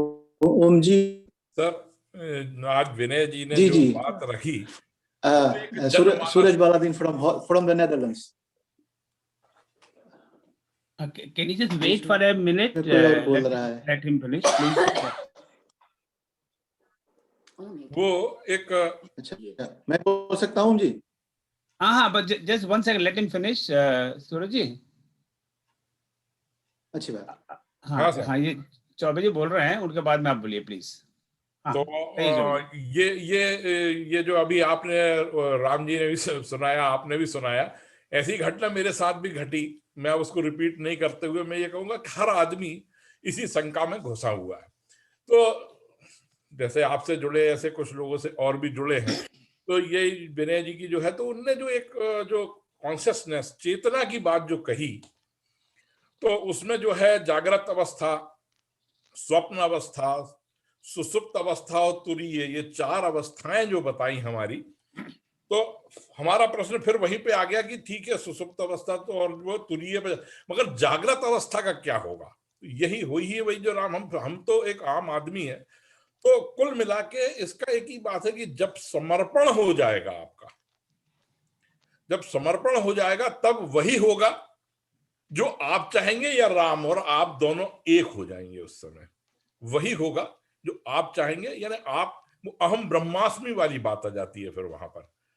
तो ये जो तुरीय की अवस्था है, इसको प्राप्त करने के लिए, और ये एक बड़ा ज्वलंत प्रश्न है, हर जो भी थोड़ा बहुत पढ़ लिख रहा है, या जो जैसे आप लोगों की संस्था, हम लोग जुड़े हैं, बैठे हैं, बात कर रहे हैं, हर आदमी के मन में ये शंका उत्पन्न होती है।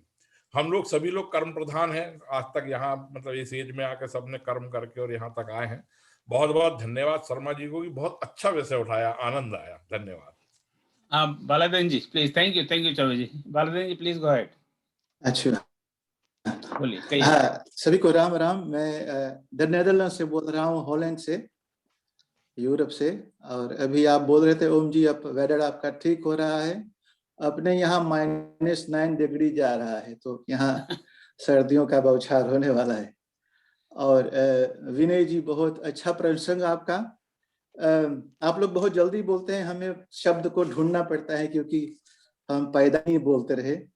तो बहुत अच्छा प्रसंग है। और हमारे गुरु जी जो पिंजोड़ के रहे, उन्होंने कहा बेटा रामायण को जियो और देश काल परिस्थिति के अनुसार।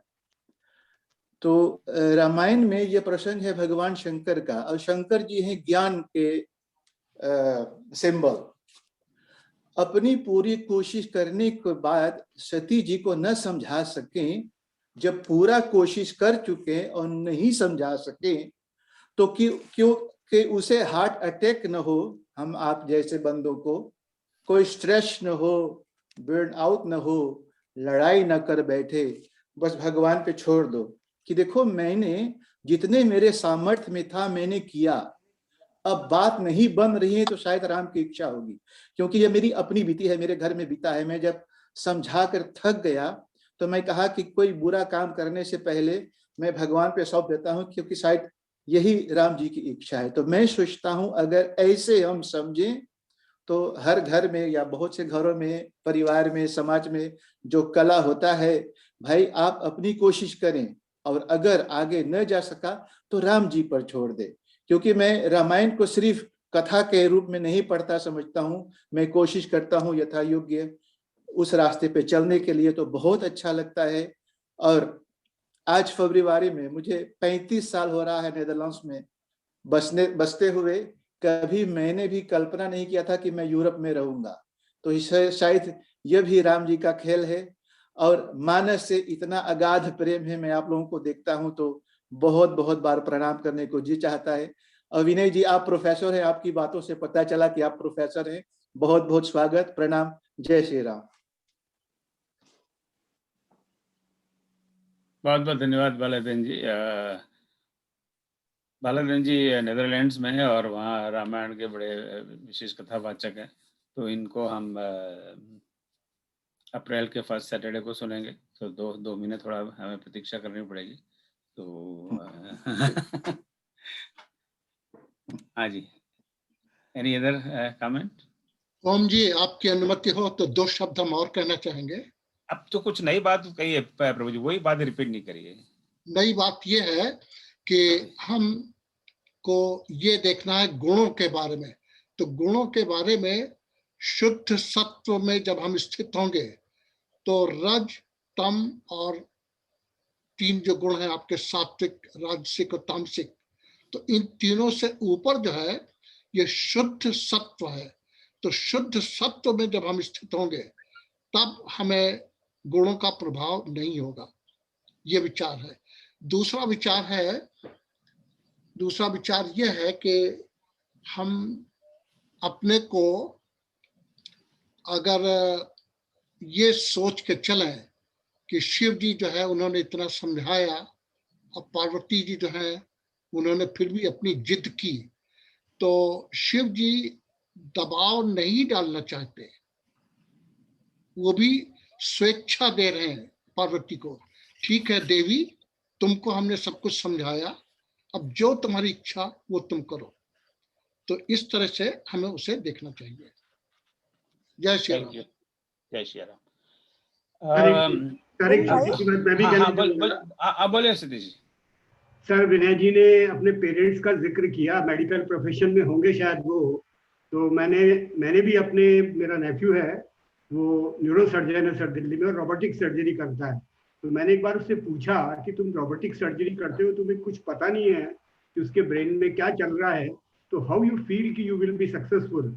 तो उसने उसका जवाब सिर्फ मेरे अपनी जो पर्ची होती है वो दिखा के दिया कि हमारी पर्ची के ऊपर RX लिखा हुआ होता है, डॉक्टर की पर्ची के ऊपर। उसका मतलब ये है कि I treat and he cures. अच्छा, मैं केवल इलाज कर रहा हूँ उसका, मैं केवल उसको दवाई दे रहा हूँ, ईश्वर इलाज, उसको ठीक करने वाला तो ईश्वर है। तो क्या बात है, बहुत सुंदर। आज पहली बार पता लगा। Thank you. डॉक्टर के प्रेस्क्रिप्शन पे RX लिखा होता है। उस RX का मतलब मेडिकल प्रोफेशन में होता है कि I prescribe the medicine but you will cure. नहीं, RX का पहला अक्षर मुझे पता है, R का मतलब राम है, X का पता नहीं, अब सोच विचार करेंगे इस पर। उसने उसका जो एक्सप्लेनेशन डॉक्टर ने यही दिया। नहीं, हम तो अपने मतलब एक्सप्लेनेशन ढूंढेंगे ना कि R का मतलब राम है, और X का मतलब आप लोग सोच लिया, आधा काम मैंने कर दिया, आधा काम आप लोगों के ऊपर है। ओम भाई, एक मिनट, एक छोटा सा इंसिडेंट हमारे साथ इस हफ्ते में ही हुआ, अभी बहुत रिसेंटली। आर्मी में जैसा होता, हमारे बहुत अच्छे मित्र जूनियर है, बहुत हमारे लिए पुत्रवत है, और वो ब्रिगेडियर, और ब्रिगेडियर से वो मेजर जनरल के लिए अप्रूव हो गए, और ये था कि 31 जनवरी तक पोस्टिंग आना और उन्होंने ज्वाइन कर लेना है। 30 जनवरी तक उनकी पोस्टिंग नहीं आई। पोस्टिंग नहीं आने का मतलब होता है कि वो 31 जनवरी को रिटायर हो रहा है एज अ ब्रिगेडियर। पोस्टिंग आ जाएगी मेजर जनरल तो 2 साल की नौकरी एक्सटेंड हो जाएगी, और पोस्टिंग आ जाना चाहिए मेजर जनरल, उनका नहीं आया। उनकी फेयरवेल हो गया, सब हो गया। आर्मी के उसमें बुक में, इंटरनेट पे संडे, क्योंकि उन्होंने सैटरडे 12 बजे तक आना चाहिए, हमने अपनी रामश्लाघा प्रश्नावली उठाई और हमने कहा आज हम प्रश्न में पूछते हैं, और हमने बहुत क्लियर प्रश्न पूछा कि ब्रिगेडियर सो एंड सो सरदार अफसर है, सो ही इनका 31 जनवरी तक प्रमोशन आ जाना चाहिए और आएगा या नहीं। एक बार आया कार्य में, वही है हनुमान जी वाला प्रसंग कि कार्य प्रश्न उत्तम है और सफलता मिलेगी, प्रमोशन होगा। हमने फिर 2 बार पूछा, 3 बार पूछा, तीनों बार आया प्रश्न उत्तम है, प्रमोशन होगा, लेकिन 31 जनवरी हो गई, दोपहर के 12 बज गए, उन्होंने कहा अब नहीं होगा। शाम को थोड़ा लो फील करे, मैंने कहा आप हमारे साथ आइए, डिनर करेंगे हम लोग। और हम यही बात करते, हमने कहा आज तो हमारे तुलसी बाबा आज गलत हो गए और फेल हो गए आज हमारा। हमने कहा ये बात हम सब लोग एक दूसरे को कर रहे हैं, उनके पास लोगों के वो आने लगे रिटायरिंग, आर्मी के सीट पे पब्लिश हो गया कि he is retired. And will you believe, हमारे यहाँ बैठे उन्होंने एक ड्रिंक लिया और अभी दूसरा ड्रिंक लेके बात कर रहे थे कि कोई बात नहीं, होई है वही जो राम रच राखा, ये कह के हमने कहा चलो तुलसीदास जी की अब दूसरी लाइन तुम अपने आप ले लो कि कुछ ना कुछ इसमें अच्छा लिखा है, तो कहीं तुम्हारे लिए इसमें आगे कुछ और अच्छा होना है। एंड विल यू सरप्राइज कि 8:30 बजे रात को संडे के दिन उनके पास आर्मी चीफ से डायरेक्ट ऊपर से एकदम फोन आता है कि प्रमोशन अप्रूव्ड मेजर जनरल। अभी रात को जाके early morning, because it is Sunday, so Sunday तक he is retired, so it's Monday morning 8 o'clock he should go and join कहाँ करना है, गया। मतलब वो डिनर विनर तो सब पैक हो गया और गाड़ी आई, टैक्सी मंगाई गई, उसने अपने 2 कपड़े डाले, ओवरनाइट ट्रेवल करके सुबह 8 बजे ही वॉज इन गया, ही ज्वाइन, अपने स्टार लगे मेजर जनरल के और हो गए। सबने कहा, मेरे तुलसी बाबा ने कहा था 31 जनवरी तक प्रमोशन आ जाएगा, और हुई है वही जो राम रचिता का। किसने कराया, ऊपर से किसने कराया, आर्मी में ऐसा कभी नहीं होता। और वो गया में जाके मेजर जनरल हो गए रात के 8 बजे खत्म। तो ये पूरा विश्वास है कि तुलसीदास जी की ये पंक्ति बिल्कुल हुई है वही जो राम रचिता का उनका होना था, तो कोई कराने वाला आ गया। अब किसने कराया? नहीं, बिल्कुल सही बात है मधु जी, ये तो हम सबके साथ में इस तरह के बहुत सारे अनुभव हैं। तो अब थोड़ा आप आगे बढ़ते हैं। मैथ्स का लेट है सर, लेट जिसको प्रूफ करना है। तो अब थोड़ा आगे बढ़ते हैं। R is equal to Ram और एक्स जो है वो लेट, अब प्रूफ करिए कि इज ए गॉड, भगवान। हाँ, चलिए, ये होमवर्क रहा सबके लिए। तो एक आपको पता है, हम लोग 1 सितंबर से हर मंगलवार को सुंदरकांड का क्लास कर रहे हैं।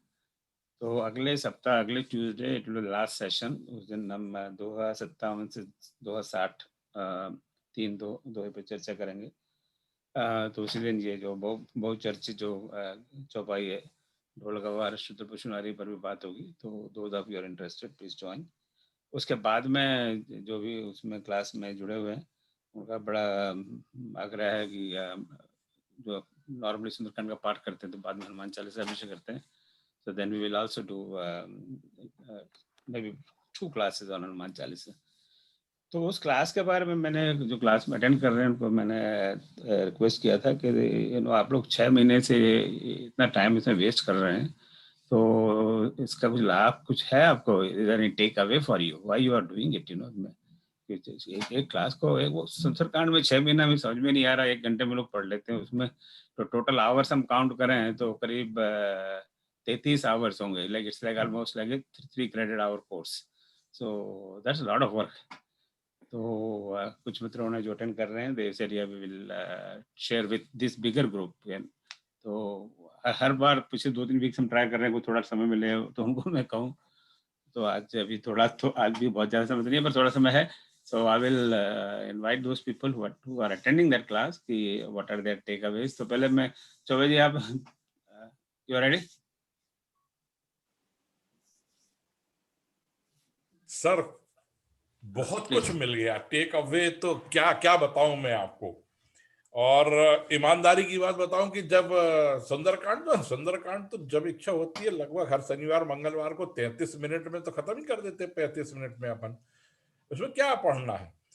मगर सर मैं उस दिन के बाद से आज तक 40 मिनट में सुंदरकांड नहीं खत्म कर पाया, क्योंकि जब चौपाई पढ़ता हूं तो कोई ना कोई चीज मुझे, मतलब अब मैं वो जो है शायद मेरे में 5 ही चौपाई, तो ये एक बड़ा टेक अवे, एक सबसे बड़ा।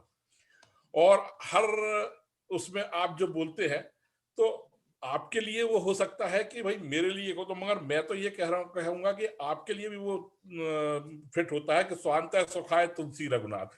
तुलसीदास जी ने भी कहा जरूर कि मैं अपने सुख के लिए लिख रहा हूं, मगर इससे हम लोगों को जो है ना बहुत कुछ, अब देखिए मतलब मैं बताऊं आपको कि उसमें उड़ेल दिया आपने जो ज्ञान है और हम लोगों का इन्वॉल्वमेंट, उसमें पूरा इतना साहित्य भी आया है, उसमें दर्शन भी आया है, सब कुछ मिला है हमको।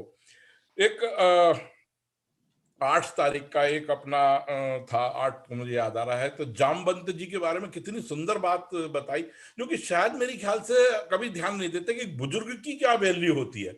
उसको अंगद को भी कैसे संभाला और हनुमान जी को कैसे उनने प्रोत्साहित किया, ये जो बात है ये इस क्लास से मिली हमको। वैसे तो हमने सुंदरकांड के पाठ मेरे ख्याल से जिंदगी में कितने किए होंगे याद नहीं है।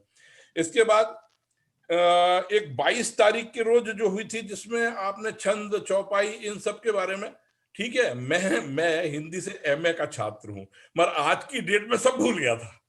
छंद क्या होती है, चौपाई क्या होती है, कितनी मात्राएं होती है, ये सब जो है ये इस क्लास से मिला। इसके बाद जो है एक चीज बड़ी मतलब बड़े अच्छे कई चीजें ऐसी कभी ध्यान ही नहीं दिया। रामायण के अखंड पाठ मेरे ख्याल से जहां लोग जो है चूंकि इससे जुड़े हैं, मतलब रामायण से उनका कहीं ना कहीं जुड़ाव है। अखंड रामायण के उस दिन चर्चा हो रही थी, शायद 29 तारीख की बात थी वो, तो बात हो रही थी, तो आपने एक बात रखी तो एकदम हतप्रभत से रह गए कि बाकी सारे कांड जो हैं वो दोहा या सोठा से चालू होते हैं, मगर सुंदरकांड चौपाई से चालू होती है। हाँ, ये तो मतलब कभी नहीं सोचा। उसके बाद रामायण उठाई, पूरी देखी पढ़ी, हालांकि आपने बता दिया था, मगर उसके बाद मतलब देखिए ये जो है ये टेक अवे, मतलब ऐसी चीजें मिल रही हैं जो कि एक पूरा रिवीजन करा देती हैं। इसके बाद जो है कई चीजें ऐसी होती जिनकी टीका में भी जो अर्थ है उससे बहुत अच्छी ढंग से समझ में नहीं आता। तो शायद द्विवेदी जी से भी चर्चा हुई थी, कोपी शब्द के बारे में बात हुई थी उस समय, विसर्ग संधि के बारे में। तो ये जो चीजें हैं ये मतलब गजब की है, मतलब मैं इनको शब्दों में कैसे बयान करूं मुझे नहीं समझ में आता। इसके बाद ऐसी चर्चा हुई थी हवा के बारे में, तो चले मरो तो 39 प्रकार की हवाओं के बारे में कभी सोचा ही नहीं था कि होती है, मगर ढूंढा, नेट में ढूंढा, मैंने ही उसको डाला भी था व्हाट्सएप के ऊपर। मतलब देखिए एक क्लास है और सुंदरकांड के बारे में भक्ति अपनी जगह है, भक्ति अपनी चल रही है, भक्ति, और हम जुड़े ही इसीलिए हैं कि हम भक्त हैं। मगर ये एक जो टेक अवे की बात होती है ना कि क्या क्या हमको मिला और क्या नहीं मिला। इसके बाद जो है अभी एक जगह अभी कई बार उसके प्रसंग बार बार भी आए, मैं ईमानदारी से बताऊं कि मैंने इतनी बार सुंदरकांड का पाठ किया होगा, मगर शक्रसुत के बारे में मुझे नहीं मालूम था, इस शब्द के बारे में मुझे नहीं मालूम था। मगर ये मतलब ऐसी चीजें मेरे को जो मिली बड़ा अच्छा लगा सुन के। इसके बाद देखिए चर्चा अब सुत शब्द का उपयोग, जैसे उस दिन पता लगा कि रामायण में पहली बार वहां पर सुत का, पहली और शायद आखिरी बार अगर मैं सही हूं तो, सुत शब्द का हनुमान जी के लिए उपयोग। कहते तो हैं कि वो पुत्र मानते थे, मगर पूरी रामायण में एक ही बार उपयोग हुआ है। तो ऐसी ये जो टेक अवे जो आप बात कर रहे हैं ना, बहुत सारी चीजें हैं। तो एक और चर्चा हुई थी, तो मैं वाल्मीकि रामायण की क्लास भी अटेंड कर रहा हूं और यहाँ भी अटेंड कर रहा हूं, तो मैंने देखा कि वाल्मीकि रामायण जिनको की ज्योग्राफी, हिस्ट्री और वंशावली इन सब से इंटरेस्ट है तो वो वाल्मीकि रामायण पढ़े, मगर जिसको भक्ति चाहिए वो रामचरितमानस पढ़े। वो इस सुंदरकांड क्लास की भक्ति का, एक भक्त की, एक शिष्य की एक पराकाष्ठा जो है वो हम लोगों ने इसमें चर्चा करी है। और मैं इस सारे कार्य के लिए आदरणीय ओम जी को नमन करता हूं कि उनने जो है हम लोगों को इससे जुड़ा। देखिए सर, मैं वो सुनाना चाहता था मगर बोल ही देता हूं मैं कि मेरा बेटा अमेरिका में है और मैं 15 मार्च को यहाँ आया और अप्रैल में आपसे जुड़ा। मैं मार्च में आपसे परिचित नहीं था। वही जो राम रचिरागा, वही राम रचिरागा। भाई सभी लोगों को बहुत बहुत धन्यवाद, नमस्कार। बहुत अच्छा, चलो थैंक यू, धन्यवाद यार। सतीश जी आप कुछ बोलना चाह रहे थे इस बारे में कि नहीं? मुझे याद नहीं, ध्यान नहीं। मैं बस यही कह सकता हूँ कि सब मेरा जैसा जो जिंदगी में रूखे सूखे सब्जेक्ट्स में काम करने वाला आदमी बैंकिंग फाइनेंस में, उसको आपने, अगर आप मेरी भी अटेंडेंस देखेंगे तो शायद मैं फर्स्ट 10 में तो आ ही जाऊंगा। और मैंने कोई क्लास मिस नहीं की सिवाय एक क्लास के कि जिस दिन मेरी सर्जरी हुई थी, मेरी डेंटल सर्जरी थी, उस दिन एक क्लास मिस की थी, वरना मैंने कोई क्लास मिस नहीं की सर। और इसका प्रभाव ये हुआ कि मैंने जिंदगी में कभी रामायण नहीं पढ़ी, रामचरितमानस 50 साल में कभी नहीं पढ़ी थी, केवल मेरी पत्नी सुंदरकांड का पाठ किया करती थी। अब हम एक एक शब्द का मीनिंग ही पढ़ते हैं रोजाना बस। चलो बहुत सुंदर। I think somebody else wanted to speak, right? जी, मेरा भी बिल्कुल सिमिलर अनुभव है जैसे सतीश जी बता रहे हैं। इनफैक्ट मैं 25-26 साल से बैंकिंग करते करते और अभी इंश्योरेंस करते करते 52-53 साल की उम्र में पहली बार रामायण पढ़ना शुरू किया। और ये सब कुछ जो राम जी की कृपा ही है, उनको जोड़ना था इस पेंडेमिक और कोविड के टाइम में। आपसे जोड़ा और राम जी से जोड़ा और इतने सारे भक्तों के साथ जोड़ा, तो हो ही सो जो राम रचि रखा। बस बिल्कुल पूरी तरह ये जो पंक्ति है ये चर्चा। Vinay ji, you are ready today or shall we wait for next time? I can say something, sir. हाँ। मुझे जो है वो 4 चीजें बहुत ही ज्यादा जो अनुभव हुआ वो ये कि शब्द, मर्म, भाव, ये तीनों चीजें एक साथ जो है इस क्लास से मुझे मिली। क्योंकि उसमें है ना कि हर शब्द का मर्म जो है वो क्या है, उसकी सार्थकता क्या है, उससे जुड़े हुए भाव क्या है। और जो जैसे अभी चौबे जी ने कहा वो ही बात बेसिकली उन्होंने बहुत अच्छे ढंग से इलैबोरेट करके कही, तो वो मुझे महसूस हुई। और जो अगर मैं कहूँ कि मेरे जीवन में उतर गई वो पहली बार जो है वो ये चौपाई जिसमें भगवान कह रहे हैं कि प्रति उपकार करो का तोरा, सन्मुख हो ही न सकत मन मोरा, सुनु सुत तो ही उरिन में नाही, देखे हूँ करी विचार मन माय। तो वो जो जिस प्रकार से वो जितने सुंदर ढंग से धन्यवाद दे रहे हैं, शायद आप भी यही कह रहे थे कि सुत उन्होंने कहा है, और वो जिस प्रकार से वो धन्यवाद दे रहे हैं, मैंने इतने सुंदर तरीके से जो है वो धन्यवाद का जो वर्णन है ना वो पहले कभी नहीं सुना था। तो वो इस क्लास में जैसे होता है ना, to thank someone so dearly, कि मतलब धन्यवाद का मर्म महसूस हो जाए, मतलब वो एक सार्थकता महसूस हो। तो ये एक उसका एग्जाम्पल है सर जो मैंने महसूस किया। लेकिन फंडामेंटली जो है ना वो मर्म और भाव हर शब्द से जोड़कर हमने जो इसमें सीखा है, जो आपने एक एक चीज को बहुत ही सुंदर ढंग से प्रस्तुत किया, जिसकी समीक्षा की, और जो इतने अच्छे ढंग से बंधे हुए ढंग से, मतलब मेरा तो इंडिविजुअली सच में ये भाव है कि ये कभी खत्म ही ना हो क्लास, कुछ इस तरह से मेरा भाव बना। तो जब आपने उस दिन कहा ना कि अब हम एंड की तरफ जा रहे हैं, तो मन में एक बड़ी निराशा सी हुई मुझे थोड़ी देर के लिए, जो जैसे कहते हैं ना, एक हल्की सी उदासी सी हुई। फिर जब सबने कहा कि नहीं अभी तो हम जो है हनुमान चालीसा पर डिस्कशन करेंगे, तो वो बहुत ही एलिवेटिंग लगा।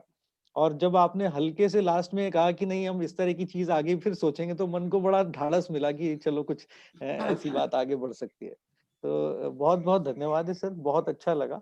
और जो है वो सबकी संगत मिली, ये और भी बड़ी बात है। धन्यवाद। चलो बहुत बहुत धन्यवाद। अच्छा, और भी विचार फिर आगे सुनेंगे। मैंने इसलिए आप लोगों से ये कहा था बोलने के लिए, ना कि अब मेरी प्रशंसा करें। हालांकि हर किसी को प्रशंसा प्रिय है, मैं नहीं कहूँगा कि मुझे प्रिय नहीं है, पर माय गोल वाज दैट या to really say what is take away, so that others are inspired to attend the class similar. It's a big investment of time. और आप लोगों ने तो पता नहीं क्या टेक अवे किया है। मैं अगर लिखने मैं भी लिखूंगा अपने टेक अवे, तो it will be actually an article if I start writing my take away from this class. क्योंकि मैं जब भी इस क्लास की तैयारी करता हूँ, just like first time you are teaching a course, यही मेरे जीवन में यही हुआ। मैंने पीएचडी इंडस्ट्रियल इंजीनियरिंग में किया, भी थोड़ा सा आपसे बताया था, बहुत लंबा नहीं बोलूंगा अब। और मेरा जॉब मिला है बिजनेस कॉलेज में, आई बिकेम प्रोफेसर ऑफ मैनेजमेंट। और मैंने वो भी जैसे इंजीनियरिंग मुझे स्पेलिंग करना नहीं आता था, मैनेजमेंट भी स्पेलिंग करना नहीं आता था उस समय, और I became professor of management. अब आप सोचिए, नहीं पता, you can fool one person at a time. मैंने बहुत लोगों को बेवकूफ बनाया है। तो किसी यूनिवर्सिटी ने, यहाँ वाशिंगटन स्टेट यूनिवर्सिटी ने मुझे मैनेजमेंट का प्रोफेसर आप कैसे दे दिया भगवान जाने। तो पहले क्लास में आप देखो ना, मार्केटिंग का एम पता, ना फाइनेंस का एफ पता, और मैनेजमेंट पढ़ा रहे हैं। तो ये प्रभु की कृपा है। तो उसी की असीम कृपा से पढ़ो और सीखो और आगे बढ़ाओ। तो I've taught a lot of courses. I've taught a lot of courses like that, which I have never learned in classroom. Never. In the bulk of my courses in my academic career, I've taught which I've never learned in classroom. तो ये भी राम जी की कृपा है। तो प्रेरणा होकर I have learned so much, and I learned on this. So thank you. चलो अब I think we've got just 2-3 minutes. मैं अगला 1-2 बात और करूँगा, and then we'll close today's session. So आगे के प्रोग्राम की थोड़ी बात बता दूं। सो अगले 2 सप्ताह वी हैव स्क्रीन शेयर है ना, ठीक है। हाँ, मानस में मनपसंद दोहा पर 9-10 मित्रों ने पहले कई महीनों पहले they express their interest, so they will be speaking. और 27 February is the last Saturday of this month, we will have discussion on ये कन्नड़ा रामायण है, composed रामायण on रामायण दर्शनम, श्रीमती वीना मोहन यूएस से, और राधेश्याम रामायण श्रीमती उषा मेहरा से दे स्पीक। और ये 2 क्लास तो आपको चली रही हैं। और उसके बाद में फिर मार्च में we will focus on, मार्च में शिवरात्रि है, so we will focus on events on शिवजी's and रामजी's, which we'll talk to you later on. जो राम काव्य कृष्ण काव्य पीयूष we have announce that, so आप में से जो भी भगवान कृष्ण और कृष्ण, जैसे राम काव्य पीयूष की तरह भगवान कृष्ण और कृष्ण लीला के से जुड़ी हुई जो कथाएं और पात्र हैं, उन पर कोई भी कविता आप भेजना चाहें तो फॉर्मेट के अनुसार आप प्लीज सेंड टू अस। अभी बहुत समय, मार्च एंड उसकी deadline, so take your time. Ramquest magazine की पहले बात की थी, विल पोस्ट सम इंफॉर्मेशन, अभी थोड़ा समय नहीं मिल पा रहा है कि how to write an article और how you know in what type, what size is that. So इस 1 सप्ताह का करीब समय और चाहिए। सो जस्ट फोकस ऑन, और यहाँ पे this is information on the membership, so those of you have expressed wish to become member, you please become member. एक चीज आपसे चर्चा करना चाह रहा था, इसको आई थिंक मेरे ख्याल से बंद करूं। उसमें अब 11 बज के अपना समय हो गया कि 13 अप्रैल को मंगलवार है, और उस दिन जो हमारा सनातन धर्म से चैत्र मास का पहला दिन है, यानी नया वर्ष आरंभ होता है। So do we want to do any event here on a new year according to our calendar? तो अगर आप लोगों को, क्योंकि नॉर्मली जब 1 जनवरी आती है तो हम में से कई लोग उसकी थोड़ा सा इंटरकली निंदा करने लग जाते हैं, अरे ये तो अंग्रेजों का है, हम क्यों मना रहे हैं, फलाना ढिमका। कुछ लोग कुछ ज्यादा ही नाराज हो जाते हैं कि मुझे हैप्पी न्यू ईयर मत करना, नहीं तो मैं तुझे पीटूंगा। मेरे पास एक तो ऐसी भी ईमेल आई हुई है लोगों की, तो बड़ा डर लगता है। तो उसका सब्स्टिट्यूट क्या है? उसका सब्स्टिट्यूट है कि हम अपना न्यू ईयर मनाना शुरू करें। हम अपना तो मनाएंगे नहीं और दूसरों को निंदा करेंगे, ये तो कोई बात बनी नहीं है कि। So what is your thought on that? Should we at this forum, मनाना चाहिए सर, मनाना चाहिए। हाँ, तो इसमें हमें क्या करना चाहिए? फिर उस दिन मंगल है, that's a Tuesday, it's not weekend. So what is that we should do? क्या भजन का आयोजन, जैसे हम लोग सुंदरकांड का पाठ करें भजन से जगह, सुंदरकांड का पाठ और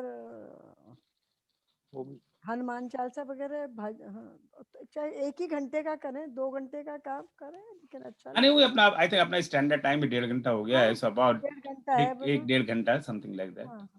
सो एक या फिर सजेशन विष्णु सुंदरकांड का है, और क्या जी चौबे जी? विष्णु सहस्त्र नाम का पाठ, विष्णु सहस्त्र नाम का पाठ। अच्छा, मेरा निवेदन ये है सर कि इसमें कम से कम जो हिंदी संवत्सर है, जो हिंदी के महीने हैं, ये हिंदी, इसके बारे में कुछ बात की जाए कि चैत्र का महीने का नाम चैत्र क्यों, बैसाख का क्यों, ज्येष्ठ क्यों, ये क्या लॉजिक है, ये इस तरह से क्यों?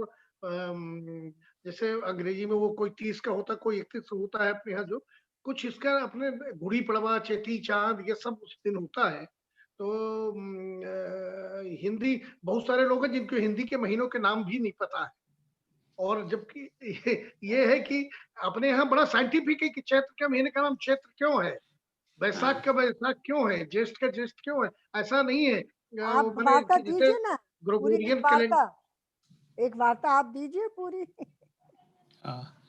नहीं, इसके लिए कोई आप कोई विद्वान हो जिनको इस बारे में जानकारी हो तो very good talk, but I don't know anybody. अगर आपके आप हो या कि बेसिकली हम लोग एक हिंदू पंचांग की व्यवस्था कैसे उस पर बात कर रहे हैं, उसी अप्रैल में कर देना जो बात आप कह रहे हैं, उस दिन इसी पंचांग पर चर्चा हो जाए। सुंदर, ये जिम्मेदारी द्विवेदी जी को ही दे दी जाए सर, और क्या, द्विवेदी जी तैयार करके उसको। हाँ, कोई ऐसे वक्ता आप बोलिए, कैसे वक्ता ढूंढिए जिनको उनका ज्ञान हो। जो बोल रहे थे, या तो द्विवेदी जी स्वयं बोले या वक्ता को ढूंढे। ऐसा मालूम होता तो मैं सुझाव न देता। नहीं, ये नहीं सुझाव, आप अवश्य सुझाव दीजिए। नहीं, सब हम सबकी सामूहिक जिम्मेदारी है ये। तो हम सब आने पर ये सुझाव बहुत उत्तम है आपका। तो but we look for the right speaker. मुझे इस समय मेरे तो but I wrote down that. और कोई सुझाव? Any other thought? संक्षिप्त प्रयास कर सकता हूँ। I can make it. हाँ, नहीं ठीक, नहीं आप नहीं हम लोग हम लोग अगर हम खुद उसको रिसर्च करके तैयार कर सके तो अच्छी बात है। या फिर आप देखिए ना, आप you have access to lot more people than I have. So आप वहाँ भोपाल में या फिर कहीं भी विश्व के किसी कोने में किसी भी विद्वान, जो बड़े बड़े विद्वान बैठे हुए हैं धुरंधर हमारे यहाँ, तो इस बारे में थोड़ा सा प्रकाश डाल सकें कि ये महीनों के नाम कैसे बने। और ये वो अपने एक तो एक बहुत बड़ा चक्कर है कि आप 2/11 हैं और तिथि 6 हो गई, ये क्या सब चक्कर है। हम लोग मेरे जैसा आदमी बहुत कंफ्यूज रहता है। आज 9वीं है और कल 11 से बीच वाली 10वीं गायब हो गई, कैसे गायब हो गई, ये क्या है, ऐसा क्यों होता है? So things like that, without getting too technical, हम इतना भी नहीं चाहते कि वो कह रहे हैं अब तो प्लेनेट वाले काम है, कैलकुलेशंस हैं, तो वो तो है ही जो है वो। हाँ, पर हम जस्ट एक सामान्य जन के थोड़ी सी जानकारी मिले, not getting into like to ये कुछ ज्योतिष शास्त्र का कोर्स नहीं करना है पूरा। तो महीनों के नाम, उसकी व्याख्या, उसका सिग्निफिकेंस। हाँ, इवन जैसे अब हम लोग जब हम लोग बड़े हुए तो हमें ये बताया गया कि नया महीना पूर्णिमा के बाद शुरू होता है। बचपन से हम यही मानते हैं पूर्णिमा के बाद शुरू होता है। पर अब जैसे 2-3 विद्वानों से पूछा है पूर्णिमा अमावस्या के बाद शुरू होता है, तो हम तो सारी जिंदगी हमारी तो पूर्णिमा के बाद ही चली गई। तो हम लोग होली के बाद में जो आता है तब से नया वर्ष हमारे घरों में हम मनाते आए। तो ब्रज में पता नहीं वो व्यवस्था है क्या है, मुझे नहीं पता। हम तो ब्रज के हैं तो वही कल्चर हम लोग हमारे घरों में चलता रहा है। तो अब देखिए ना, हमें आपस में मतभेद है। कुछ लोग मानते हैं कि नया महीना पूर्णिमा के बाद की। सर वो जो है ना, हाँ, सीधा ऐसा समझे सर कि अमावस्या 0, तो 0 से 1 2 3 4 15 फिर 14 13 12 1। हाँ, नहीं वो लॉजिक में समझ गया। तो पर वो जो गुजरात में और साउथ में कृष्ण से होता है, कृष्ण पक्ष से शुरू होता है। नहीं, पर मैं आपको बता रहा हूँ ना मलिक जी, जैसे हम लोग ब्रज के हैं तो हम हालांकि हमारे दादा अहमदाबाद में बहुत सालों पहले शिफ्ट हो गए थे, पर हमारे घर में तो ब्रज का कल्चर रहा। घर में वही हमारे माता पिता वही बोलते थे, ब्रज की भाषा बोलते थे और हम भी बोलते थे, तो हमें भी अभी भी वही बोलना आता है। तो वो तो ब्रज से लाए, तो आई एम वेरी श्योर कि ब्रज में वही चलता है कल्चर। तो वो उसका भी कोई कारण होगा ना, हमें पता नहीं, हम अनभिज्ञ हैं इस बारे में। अब गुजरात में पता है, मैं तो जब बड़ा हुआ कि वहाँ तो दिवाली पर साल खत्म हो जाता है, दिवाली के बाद में नया वर्ष होता है, तो उनका कैलेंडर और ही अलग है। तो वो चैत्र से शुरू नहीं करते, राइट? तो this interesting topic, but we have to find a good speaker. Any other suggestion? What else we can do on New Year? ओम जी, मेरा सुझाव है कि जैसा कि मधु जी ने कहा, हम लोग सुंदरकांड का पाठ करें, और मेरा नम्र निवेदन है महामंत्र का जाप करें। विष्णु सहस्त्र नाम के बजाय महामंत्र का जाप करें। महामंत्र बड़ा सरल है और कलयुग में उसकी प्रधानता है। Hare Krishna Krishna Krishna Hare Hare, Hare Ram Ram Hare Hare. Thank you. So anyway, just think about it, क्योंकि अभी उसको अभी तो क्या 13 अप्रैल फरवरी मार्च 2.5 महीना है। So within next month or something, let other people give some thoughts and send to me, and we will finalize something. ठीक है? Or anything else? Anybody else for today?